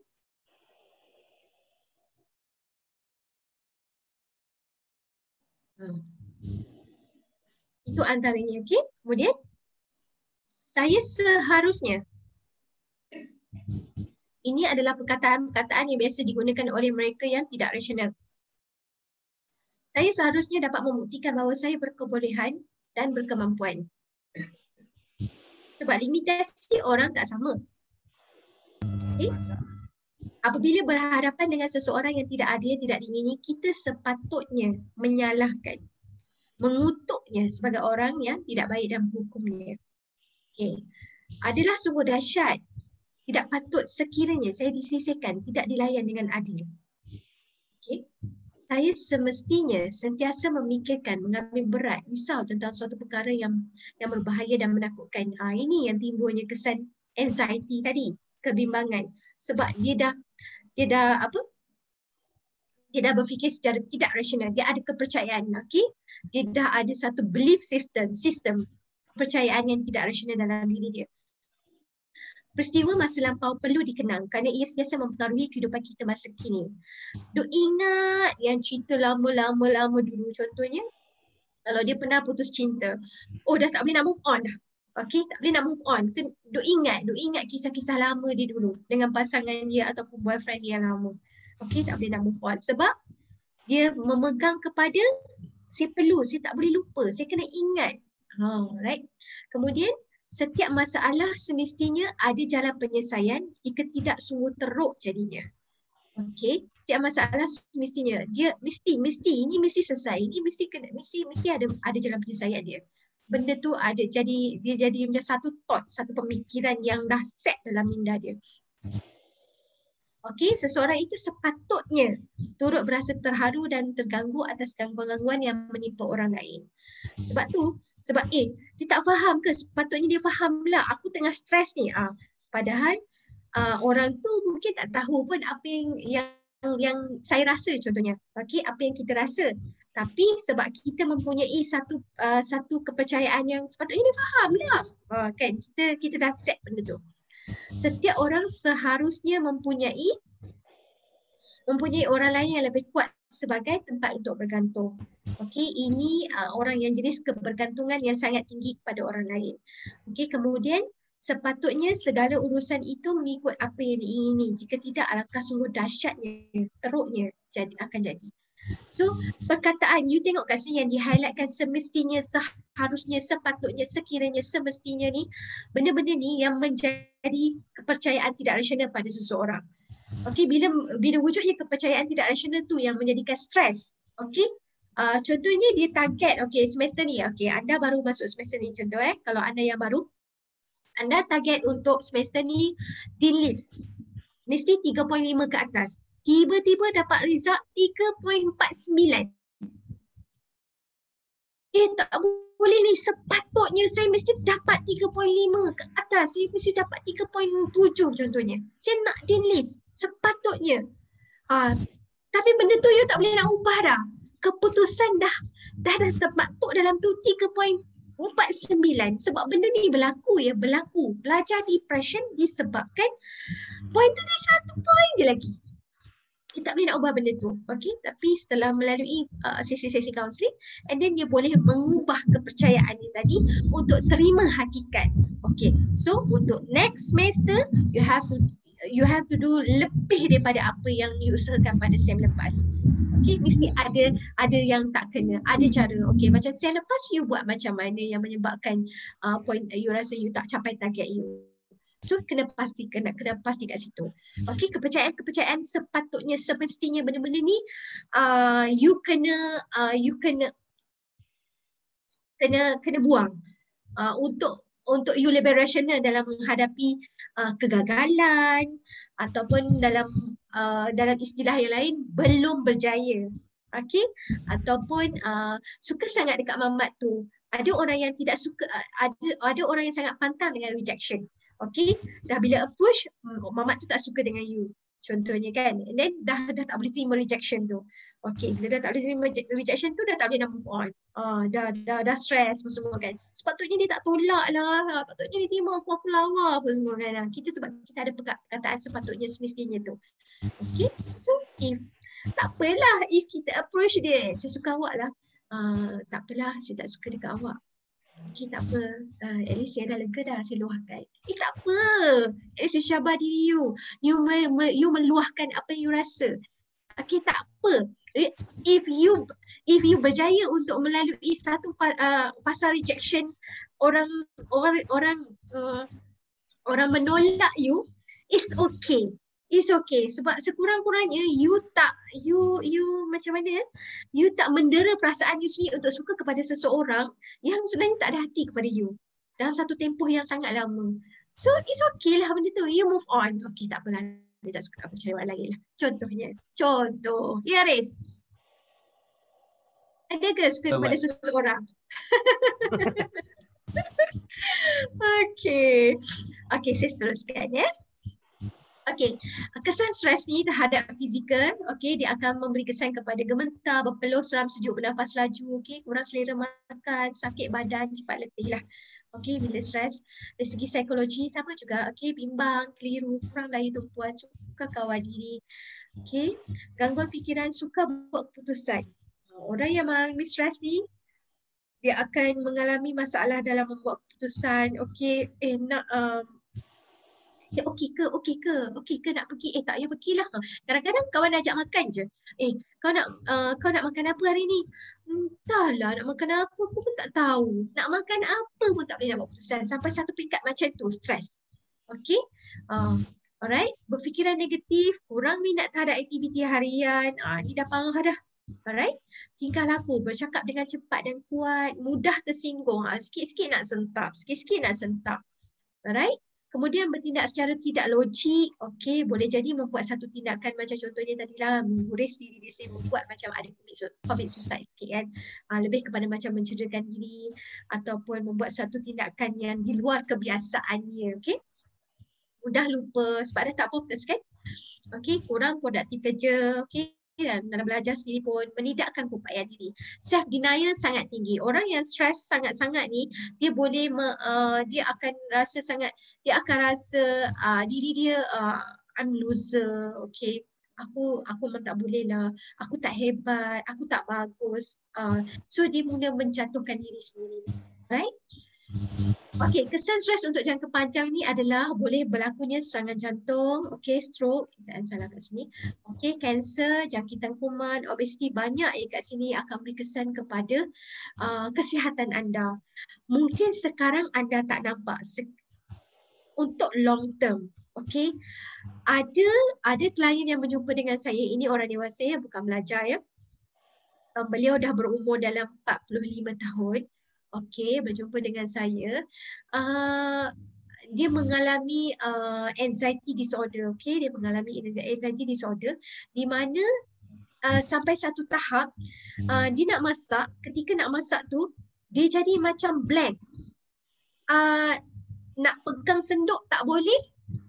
Tak tahu nak ambil apa, nak ambil garam, nak ambil gula dah tak tahu. Dia jadi blank. Okey, and then ketika itu mungkin muncul suami dia panggil dia and then bawa dia pergi duduk ke tempat untuk dia berehat sekejap lah. Okey, maksudnya benda tu bila saya buat sesi balik dengan dia, kita tengok balik sebenarnya daripada remaja lagi dia sentiasa berada dalam keadaan tekanan. Okey, tekanan yang membawa kepada dia menyalahkan diri dia self blame, dia menyalahkan diri dia sangat tinggi. Lepas tu dia selalu dikritik, apa ni buat macam ni oleh ahli keluarga dia. So benda tu memberi kesan kepada emosi dia ketika dewasa. Sangat bahaya ya. Jadinya orang kata kalau sakit kepala, okey sakit kepala, paling jumpa doktor, doktor akan bagi Bronson ataupun Panadol. Tapi bila dah anda mengalami satu keadaan sakit mental, Panadol dah tak jalan dah. So kita perlukan ubat lain untuk memberikan orang kata untuk menyeimbangkan balik orang kata kimia dalam otak kita. Okey? Baik. Bagaimana nak urus stres? Okey. Cara untuk mengurus stres ni, mengawal stres ni, okey, cegah dia persediaan agar stres dapat dielakkan, jalani aktiviti fizikal, okey. Ini adalah common sense. Yang bersenam, jogging, berjalan, lain-lain lagi you kena buat. Walaupun you ODN di rumah, orang kata buat jadual sendiri. Buat jadual sendiri yang kalau siapa biasa duduk kat asrama ataupun tak biasa duduk asrama pun sebenarnya cipta sendiri ruang leisure you, okey? Masa senggang you nak buat apa? Pengusaha masa yang baik, tulis jadual tugasan. Nanti saya akan share di segi pengusaha masa, kemahiran komunikasi dan penyelesaian konflik yang baik, bergaul dengan circle yang positif. Ini sangat penting. Okey, orang yang negatif tu boleh menjahanamkan anda, elakkan daripada dia.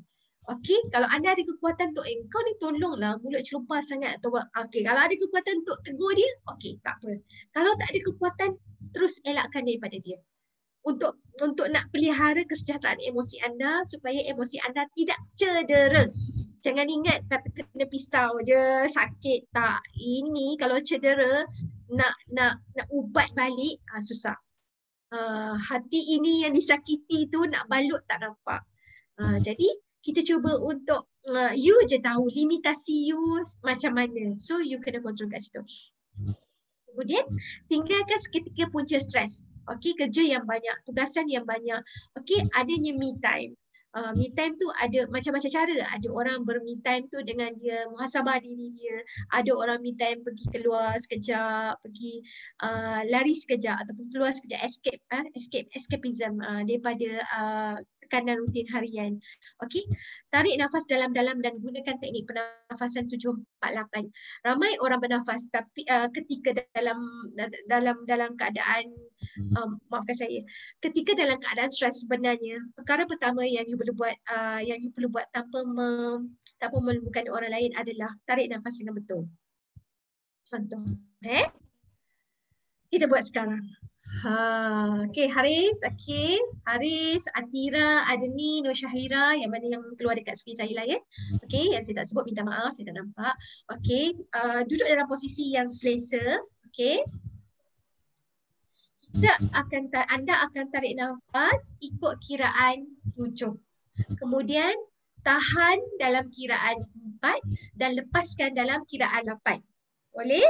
Okey, kita mula dari sekarang. Tarik nafas 1, 2, 3, 4, 5, 6, 7, tahan 1, 2, 3, 4, lepas 1, 2, 3, 4, 5, 6, 7, 8.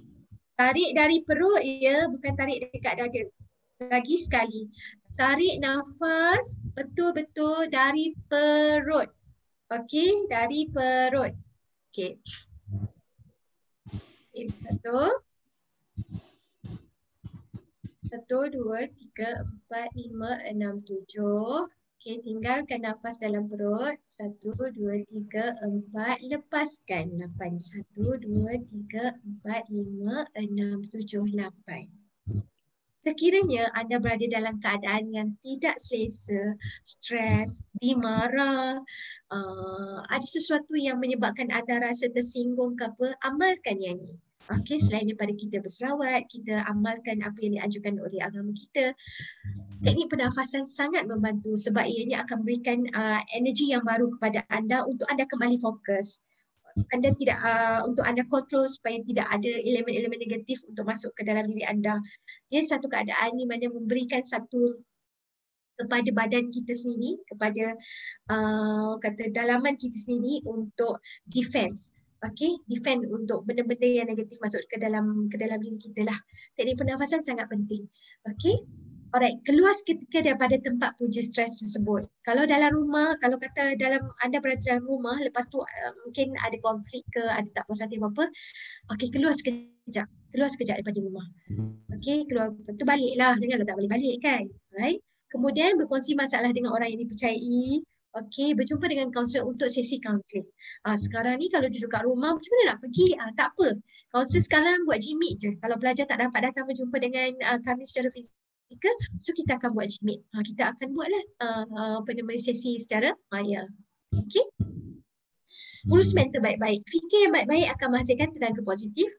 Okey, fizikal membolehkan anda, kalau anda uruskan fizikal dengan baik, memiliki stamina dan kekuatan lebih untuk menikmati kehidupan, menjadikan anda lebih produktif untuk melakukan kerja harian dan juga belajar. Okey, urus diri ni penting. Okey, urus stres ni kalau anda uruskan, okey, bila healthy body, healthy mind, so akan menghasilkan happy life.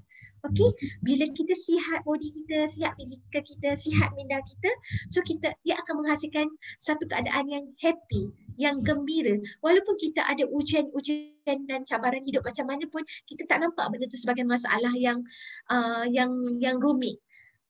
Anda akan berdepan sebagai, tak apa, aku sekarang berada dalam situasi ini, aku akan cari jalan penyelesaian. Ataupun tak apa, aku tengok dulu perkara yang lain yang aku boleh selesaikan, nanti akan okey lah ni. Okay, you akan sentiasa positif saja. Sebab tu kadang-kadang kita tengok, kenapa orang ni positif sangat? Sebab dia mengamalkan healthy body, healthy mind, and then dia akan menghasilkan happy life. Okey, urus stres juga dengan info kejayaan. Anda tahu tentang hala tuju anda. Belajar ni sebenarnya apa yang anda nak? Selain daripada kos yang anda ambil sekarang ni, tahulah maklumat kerjaya dalam bidang yang awak ambil. Buat homework sikit. Ambil tahu. Kemudian maklumat majikan industri. Okey? Bila persediaan soft skill, salah satunya attend program-program macam ni lah. Ini salah satu soft skill. Dan syabas saya ucapkan kepada anda juga sebagai jawatan kuasa, sebab ini pun secara tak langsung bila anda terlibat program macam ni, dia ada AJK teknikal, ada AJK tertentu. So secara tak langsung ini adalah bonus kepada anda. Jadi anda yang mana menjadi peserta tu, joinlah apa-apa aktiviti walaupun online. Sebagai AJK sijil ke apa pun tak kisah. Tapi itulah contribution you, itulah penglibatan you sebagai seorang pelajar di alam maya ni. Okey? Dia no excuse untuk mengatakan tak adalah, tak terlibat apa pun sebab memang macam mana nak join sebabnya kita orang maya je lah. Tak. Itu kita tak boleh jadikan itu sebab you have no reason untuk menyatakan you tak boleh nak buat persediaan, you tak boleh nak tambah soft skill you. Okey? Kemudian inventory kejayaan ataupun personality. Sesuai tak bidang yang you ambil sekarang ni dengan personality you? Okey, masih belum terlambat, you boleh buat. Sebab kalau kita kalau dekat you pergi dekat website Pusat Kajian dan Kaunseling pun kita ada ujian personality yang sesuai untuk you lakukan supaya you boleh lihat sinkronis tak ataupun sesuai tak personality you dengan bidang pengajian yang you ambil sekarang. Okey, urus stres dari segi masa. Kita kena ingat sebabnya tak ada orang pun yang diberi masa lebih pun. Okey, semua orang ada 24 jam. Contohnya kalau dalam belajar, anda belajar dalam masa 1 jam. Biasanya kita ambil masa belajar katalah paling lama 1 jam. Anda mungkin sebenarnya hanya betul-betul belajar sama 20 minit sahaja. Dalam 1 jam tu setengah orang boleh untuk tutup telefon tak tengok langsung. Ada orang yang kena ada buka data online dia untuk nak kita WhatsApp ke ataupun tengok benda-benda lain kan. Okey, katalah ambil yang betul-betulnya 20 minit saja. So dah rugi 40 minit kat situ. 280 minit untuk seminggu. Sebulan 1120 minit. Dan setahun 14,560 minit. Jika anda rugi 14,560 minit setahun, ia adalah sama jika anda hilang lebih kurang 10 hari dalam hidup anda. Ini kalau kita kalkulatkan masa itu dalam bentuk duit lah kita kata. Okey, dalam bentuk angka, maafkan saya, dalam bentuk angka. So 10 hari, ibarat kita tak buat apa-apa pun 10 hari tu. Masya Allah, astagfirullahaladzim kan, kalau kita tengok balik kerugian yang sangat besar. Semuanya betul lah, maksud itu berada dalam kerugian bila kita tidak menggunakan masa dengan baik. Okay, bagaimana pembaziran masa itu berlaku? Satu, tangguh kerja. Tak ada disiplin diri, tiada objektif yang jelas. Sebab ada pelajar yang dah semester 4, semester 5, saya tanya sebenarnya apa yang awak ni, apa matlamat awak? Entahlah puan, saya belajar nak bagi habis je. Sangat menyedihkan. You kena ada matlamat. Kalau hari ni tak ada matlamat, you cipta matlamat you. Apa matlamat you? Dia nak belajar habis je, tapi biar jelas. Okey, saya bila tamat pengajian ni, saya dah ada dah. Saya plan saya mungkin saya tak sempat sebelum konvo, saya nak kerja dulu dengan ayah saya, saya nak kerja dulu part time kat sekian-sekian tempat. Lepas tu bila saya dah konvo, saya dah dapat result dah. Okey, saya nak bekerja dekat syarikat sekian-sekian. Saya dah study dah, syarikat ni memang menawarkan pekerjaan. Environment kerja dia sangat bagus apa semua. So dia ada benefit dia ada faedah dia apa semua untuk bekerja. So maksudnya kat sini, betul Allah memberi mengikut kejangkaan kita, jangkaan hamba-Nya. Maksudnya kita akan dapat apa yang kita usahakan dan apa yang kita jangkakan. If you jangkakan sesuatu yang baik untuk you akan dapat yang baik. If you tetapkan matlamat apa yang you nak capai, you akan berusaha untuk capai matlamat tu. If you just like saja, tak apalah belajar jadi habis, you tak akan nampak apa yang sebenarnya yang you nak. Okay. Tiada perancangan tugas, gagal menyelesaikan keutamaan dalam bertindak, tiada jadual norma kerja yang teratur. Ya. Saya. Maaf celah. Ada sedikit makluman, masa ada kira lagi 10 minit ya. Okey, baik. Terima kasih Haris. Okey, saya cepatkan. Alright. So jadual timetable kat sini penting buat sebab saya tak langsung, jangan ingat zaman sekolah saja, nak bila ODN ni paling penting. Kena buat jadual belajar. Okey. Menilai pencapaian sendiri dari segi harian, mingguan, bulanan, tahunan. Okey, anda boleh pilih anda nak jadi person A ataupun person B. Alright? Okey, ini yang saya website career counseling for you. Okey, pelajar yang bukan UiTM pun boleh masuk, tak ada masalah. Okey, anda boleh tengok sebab sini kita website terbuka kan. Jadi anda boleh tengok artikel-artikel kita pun semua ada part kat sini. Alright? Okey, saya share kat sini anda dan peribadi anda. Anda nak pilih jadi peribadi kelas 1, kelas 2, kelas 3, kelas 4 ataupun kelas ke-5. Okey. Jadi dalam banyak-banyak kelas ni jadilah belajar di kelas pertama, peribadi besar, bercakap tentang idea-idea baru. Okey? Itu saja, tak sampai 10 minit. Okey. Yeah.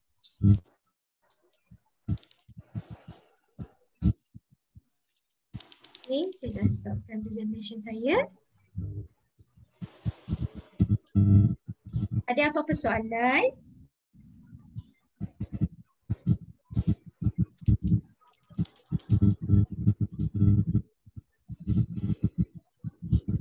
Ya.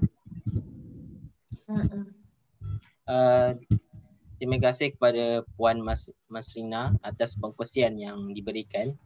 Alhamdulillah. Selesai sudah sesi apa? Haris. Ya. Okey. Sorry. Kita nak tutup dah ke? Tak. Selepas ni ada sesi soal. Oh, ya ke? Okey, tak ada. Okey, kalau ada soal. Tapi sebelum tu takut nanti kita termiskan. Saya ucapkan terima kasih. Saya mohon maaf ada kata salah silap saya sepanjang pembentangan ni. Macam saya katakan di awal tadi, saya tak boleh kongsikan, maksudnya saya tidak, mungkin apa yang saya huraikan tidak semua. Okey. Jadi apa boleh yang saya kongsikan, teruskan? Ya? Boleh. Cuma saya nak buat kesimpulan yang itulah. Jadi saya harapkan apa yang saya kongsikan itu sikit sebanyak boleh memberikan orang kata bantuanlah kepada anda untuk melalui ODN ini dengan lebih baik. Okey, saya serahkan kepada Haris. Okey, terima kasih kepada Puan Masrina. Alhamdulillah selesai sudah sesi perkongsian oleh panel kita sebentar tadi. Sangat banyak tips atau info-info yang dikongsikan oleh beliau yang kita boleh ambil dan amalkan untuk menghadapi tekanan dalam pembelajaran secara maya ini. Saya mengharapkan kita semua mampu menghadapi dan mengharungi ODL ini dengan cemerlang walau di mana kita berada, sama ada di rumah ataupun di kolej. Sekali lagi terima kasih tidak terhingga diucapkan kepada panel kita iaitu Puan Masrina kerana sudi memulai jemputan pada malam ini bersama kami anak-anak pelajar, mahasiswa-mahasiswi dari pelbagai universiti. Untuk agenda seterusnya, kita akan teruskan kepada sesi soal jawab. Jika ada para peserta yang mempunyai soalan untuk diajukan, boleh buka mic ataupun menaik di ruangan chat. Silakan.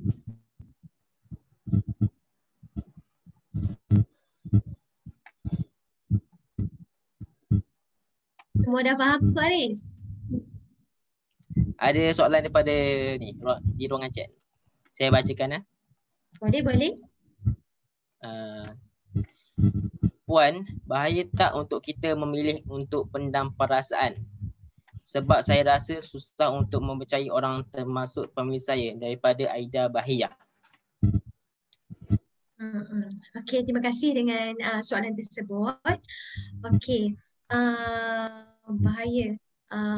Okey, tak ada masalah untuk pendam perasaan sekiranya ia tidak memberikan apa-apa tekanan kepada anda. Okey, tak ada masalah. Ada orang yang tidak suka bercerita kepada orang tapi hidup dia okey saja. Tak apa. Okey.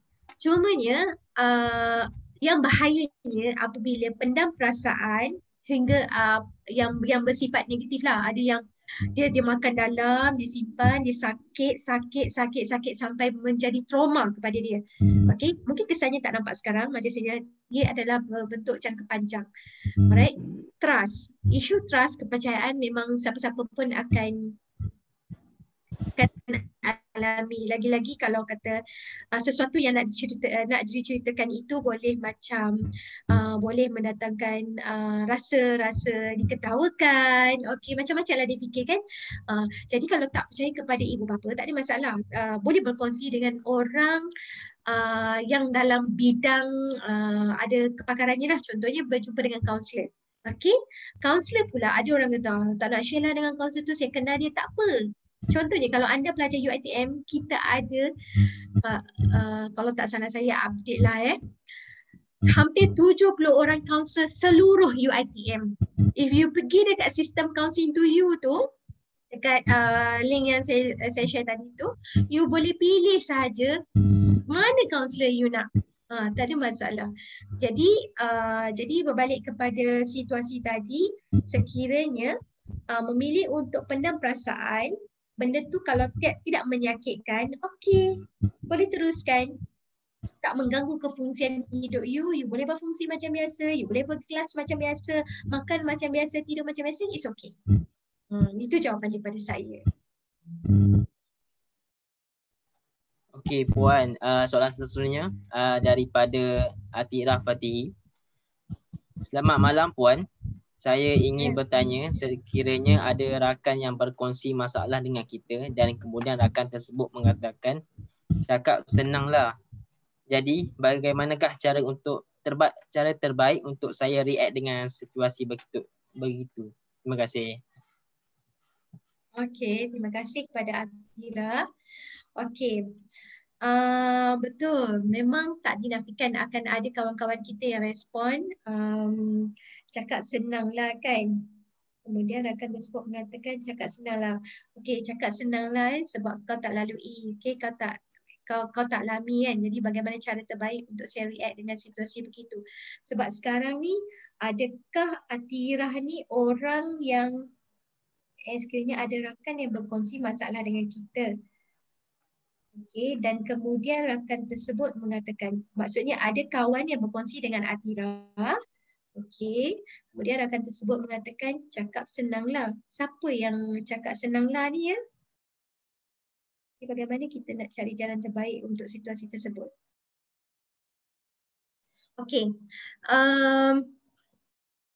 Maksudnya, okey, sekarang saya faham. Atirah nak respon cara yang terbaik kepada kawan yang berkongsi kan, seolah-olah kawan itu mungkin tak faham apa yang maksudnya seolah seperti Atirah tidak faham apa yang kawan ceritakan tadi. Okey, baik. The way kita respon apabila kawan kita sebenarnya tak perlu terus nak respon. You learn untuk menjadi good listener.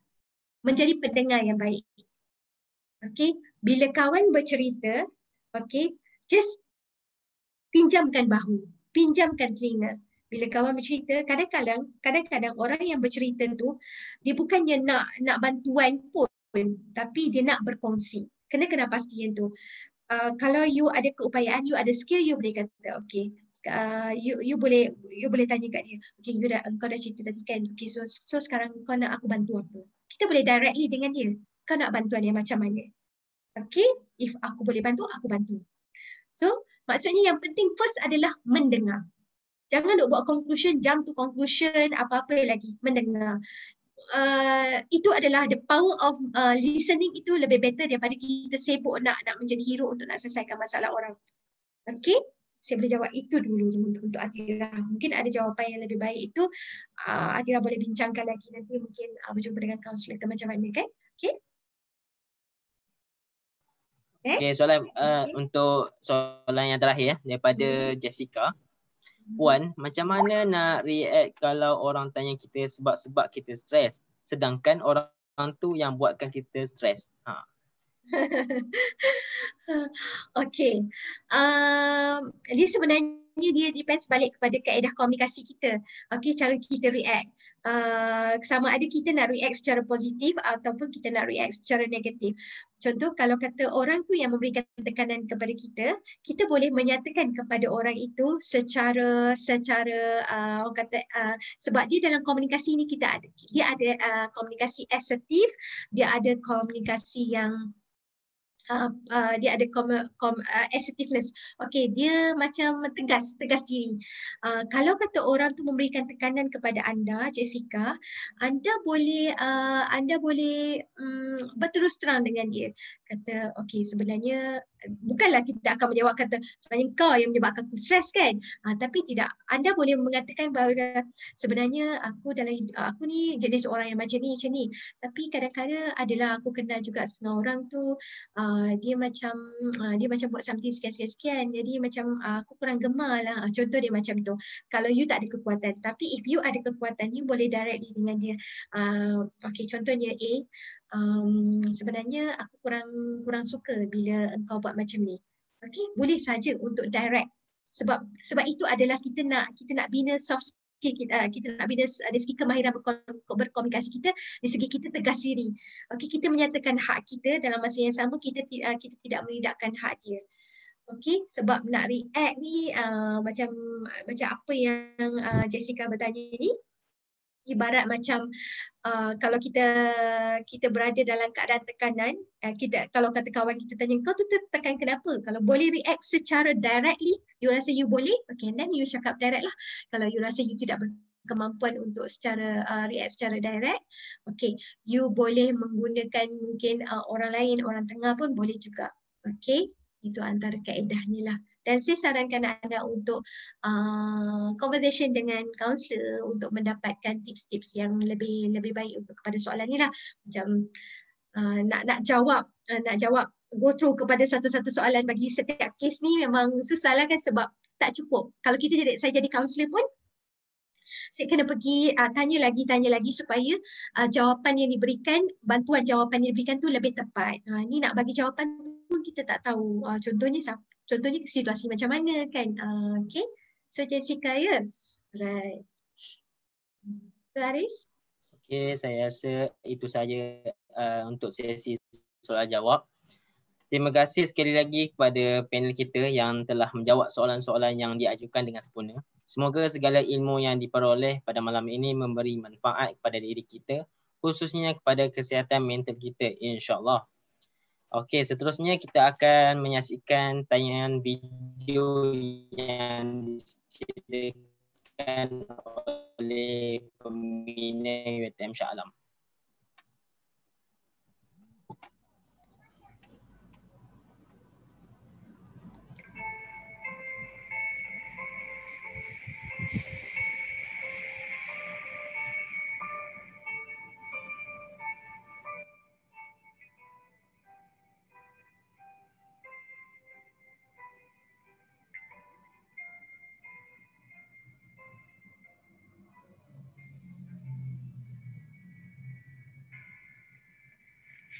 Anda mahasiswa terbakal bergelar sebagai seorang mahasiswa, masih menjadi satu persatuan yang boleh membentuk anda menjadi seorang mahasiswa yang cemerlang akademik, sahsiah dan seorang graduan yang boleh mempunyai kebolehpasaran yang tinggi. Kami, Persatuan Belia Islam Nasional Pembina, menawarkan kesemuanya untuk anda. Apa itu pembina? Pembina adalah sebuah persatuan mahasiswa yang beridentitikan belia Islam yang syumur. Kami mengasah kemahiran generasi intelektual hari ini untuk menjadi pelapis kepimpinan di masa hadapan. dengan program-program yang ditawarkan. Kali ini dengan yuran keahlian percuma, anda bukan sahaja dapat menyertai program diskusi dan pembangunan kemahiran mahasiswa, bahkan dapat melengkapkan diri dengan pelbagai soft skill seperti kepimpinan, komunikasi, dan anda juga akan mendapat diskaun khas sebagai ahli pembina untuk program pembina seluruh Malaysia. Anda juga berpeluang menyertai program pembina di seluruh Malaysia yang terdiri daripada 5 gagasan penting buat mahasiswa, iaitu yang pertama, Survival Campus. Survival Campus ini adalah satu inisiatif untuk memberi keseimbangan kepada kesihatan, akademik, kewangan dan kerohanian mahasiswa bagi menghadapi cabaran semasa yang besar. Yang kedua, Prihatin Masyarakat. Prihatin Masyarakat ini adalah satu gagasan di mana satu projek pembina yang berasaskan untuk membantu masyarakat di luar kampus yang memerlukan. Yang ketiga, Intelektual Mahasiswa. Pembina ingin melahirkan mahasiswa yang mampu berfikir dengan kritis, orientasi disiplin ilmu untuk memberi solusi kepada permasalahan yang berlaku. Dan yang keempat, kebolehan pasaran dan keusahawanan. Gagasan ini ialah satu usaha untuk memantau meningkatkan nilai tambah kepada mahasiswa supaya kompeten dalam industri, juga untuk membantu meningkatkan skill keusahawanan dalam kalangan mahasiswa. Daftar sebagai ahli pembina secara percuma hari ini dan anda akan masuk ke universiti dengan penuh yakin dan bersemangat untuk menghadapi cabaran sebagai seorang mahasiswa. Selain itu, pembina juga menitik beratkan pembangunan ahli secara menyeluruh. Kami tidak hanya fokus kepada pembangunan kemahiran semata-mata. Kami juga fokus kepada pembentukan peribadi dan sasiah diri oleh ahli-ahli pembina. Pembina mempunyai serangkaian yang luas seluruh Malaysia termasuk Sabah dan Sarawak. Ahli-ahli pembina akan didedahkan dengan pelbagai aktiviti-aktiviti yang menarik. Memperkukuh pasak, membangun kepimpinan. Jom sertai pembina.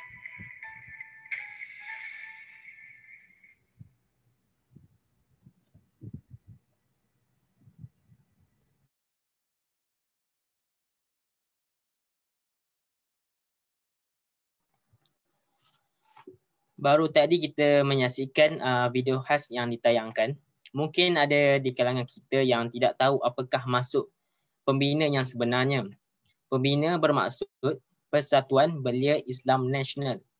Persatuan ini wujud hampir di setiap universiti di negara ini dan salah satunya di UiTM Shah Alam.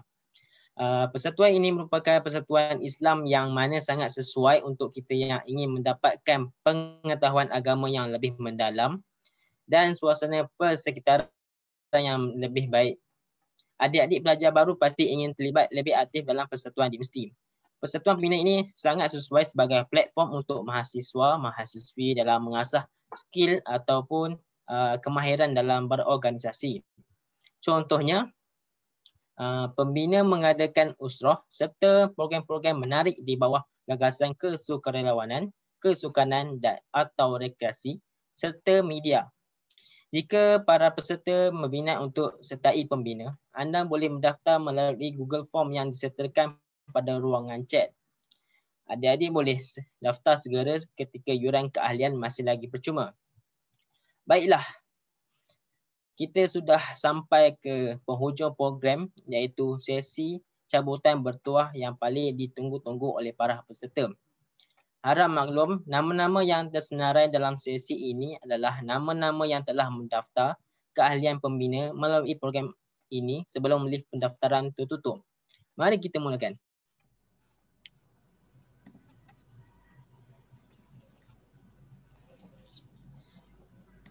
Nama yang pertama yang bertuah.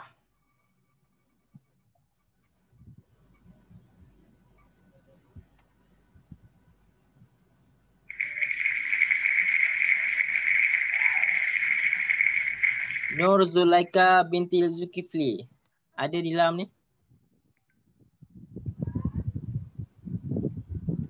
Nur Zulaika binti Zulkifli.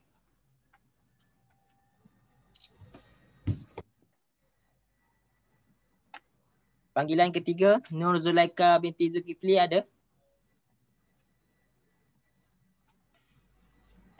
Oh, nampaknya macam tiada. So kita akan pusingkan sekali lagi.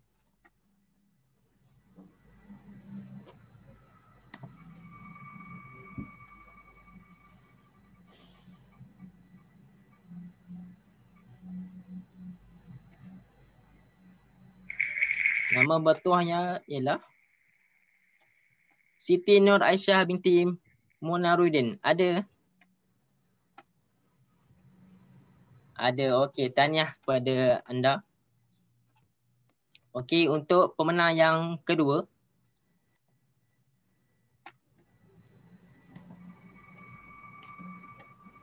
Yang pertama.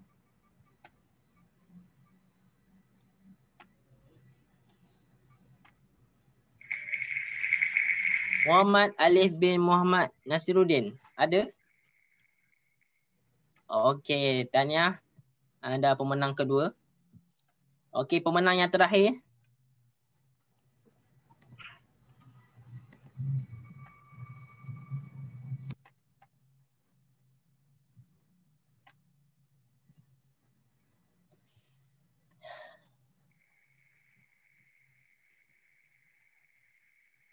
Pemenang yang terakhir untuk malam ini adalah Hana binti Azman. Ada?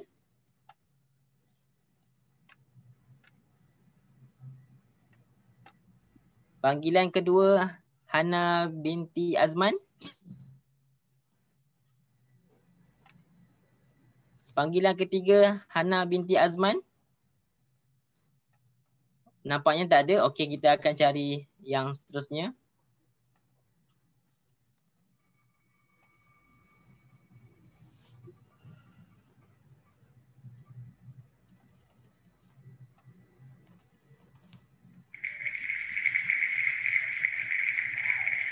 Azra Humaira binti Muhammad Azman. Ada?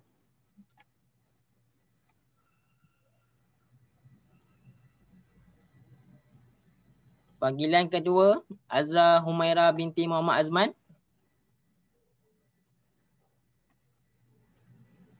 Panggilan ketiga Azra Humaira binti Muhammad Azman. Oh, masih tiada lagi. Okey, kita akan pusing lagi. Bismillahirrahmanirrahim. Tak ada Amin. Ha?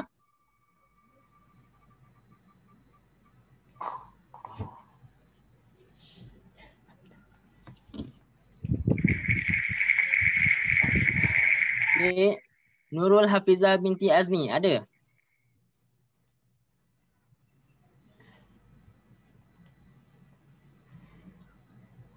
Panggilan kedua Nurul Hafizah binti Azni.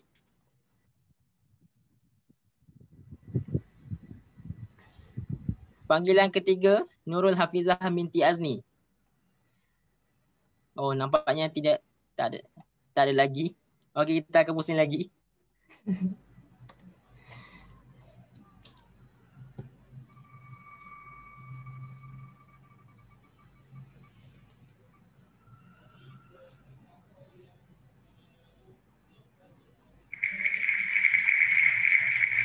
Yang bertuah Nur Akidah binti Abdul Rajid. Ada?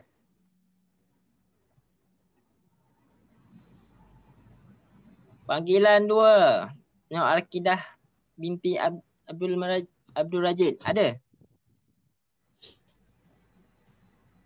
Panggilan tiga Nur Akidah binti Abdul Rajid. Ui. Okey. Tak ada lagi. Kita pusing lagi sekali lagi.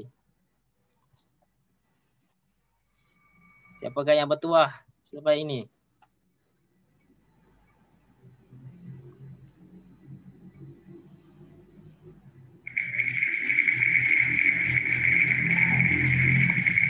Siti Halimatun Sa'dah binti Muhammad Ibrahim. Ada?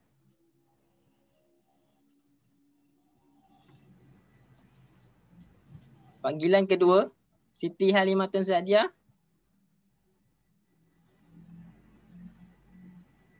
Panggilan ketiga Siti Halimatun Sa'diah. Wah, nampaknya tak ada lagi. Okey, kita akan pusing lagi.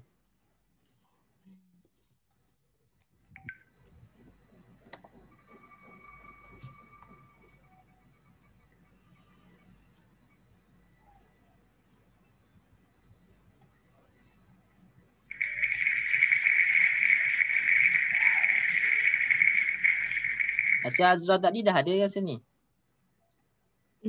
Sekejap, sorry. Okey, sekali lagi.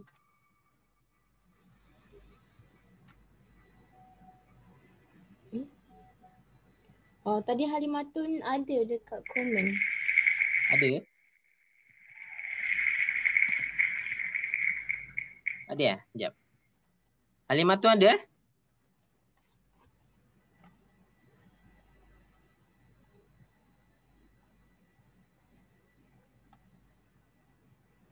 Oh, okey, okey. Halimatun. Okey. Tahniah anda pemenang yang ketiga untuk malam ni.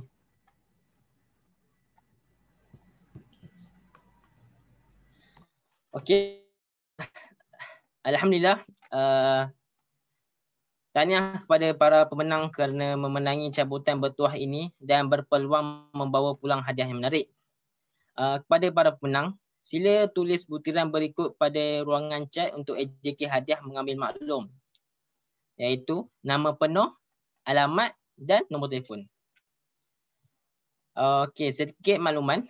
Para peserta diminta mengisi borang feedback pada ruangan chat untuk mendapatkan sijil pernyataan, dan para peserta diminta untuk tidak left group WhatsApp sehingga urusan sijil selesai. Okey, kita teruskan kepada sesi bergambar. Semua boleh on kamera ya.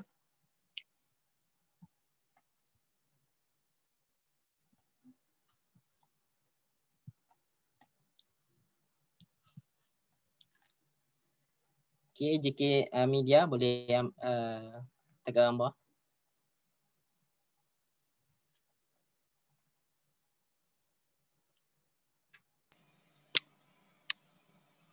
Okay. Dekat sini ada empat empat slide. Saya tak tahu lah susunan dia macam mana. Jadi senyum je lah sepanjang empat ni. Yang lain tak ada kan? Okey, semua dah buka ke? Ni siapa? Hazwani ke? Hanya Sakila.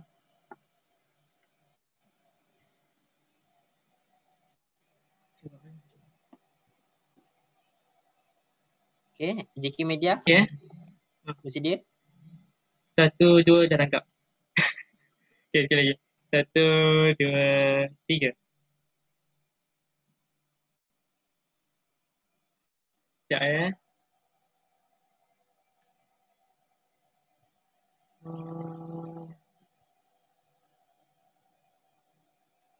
Sekejap. Yang lain ni tak buka ke? Tak buka tu kan?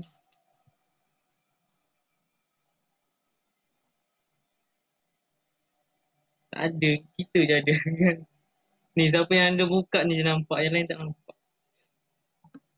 Okey, sekali lagi. Okay. Yang lain Okey, tak ada gambar. semua buka kamera. Senyum. 1, 2, 3. Okay. Okey. Terima kasih kepada AJK Media. Maka dengan itu tamatlah program kita pada malam ini. Terima kasih kepada para peserta yang menyertai dan memberi kerjasama sepanjang program ini berlangsung. Akhir kata, kita tutup majlis kita dengan tasbih kafarah dan surah Al-As.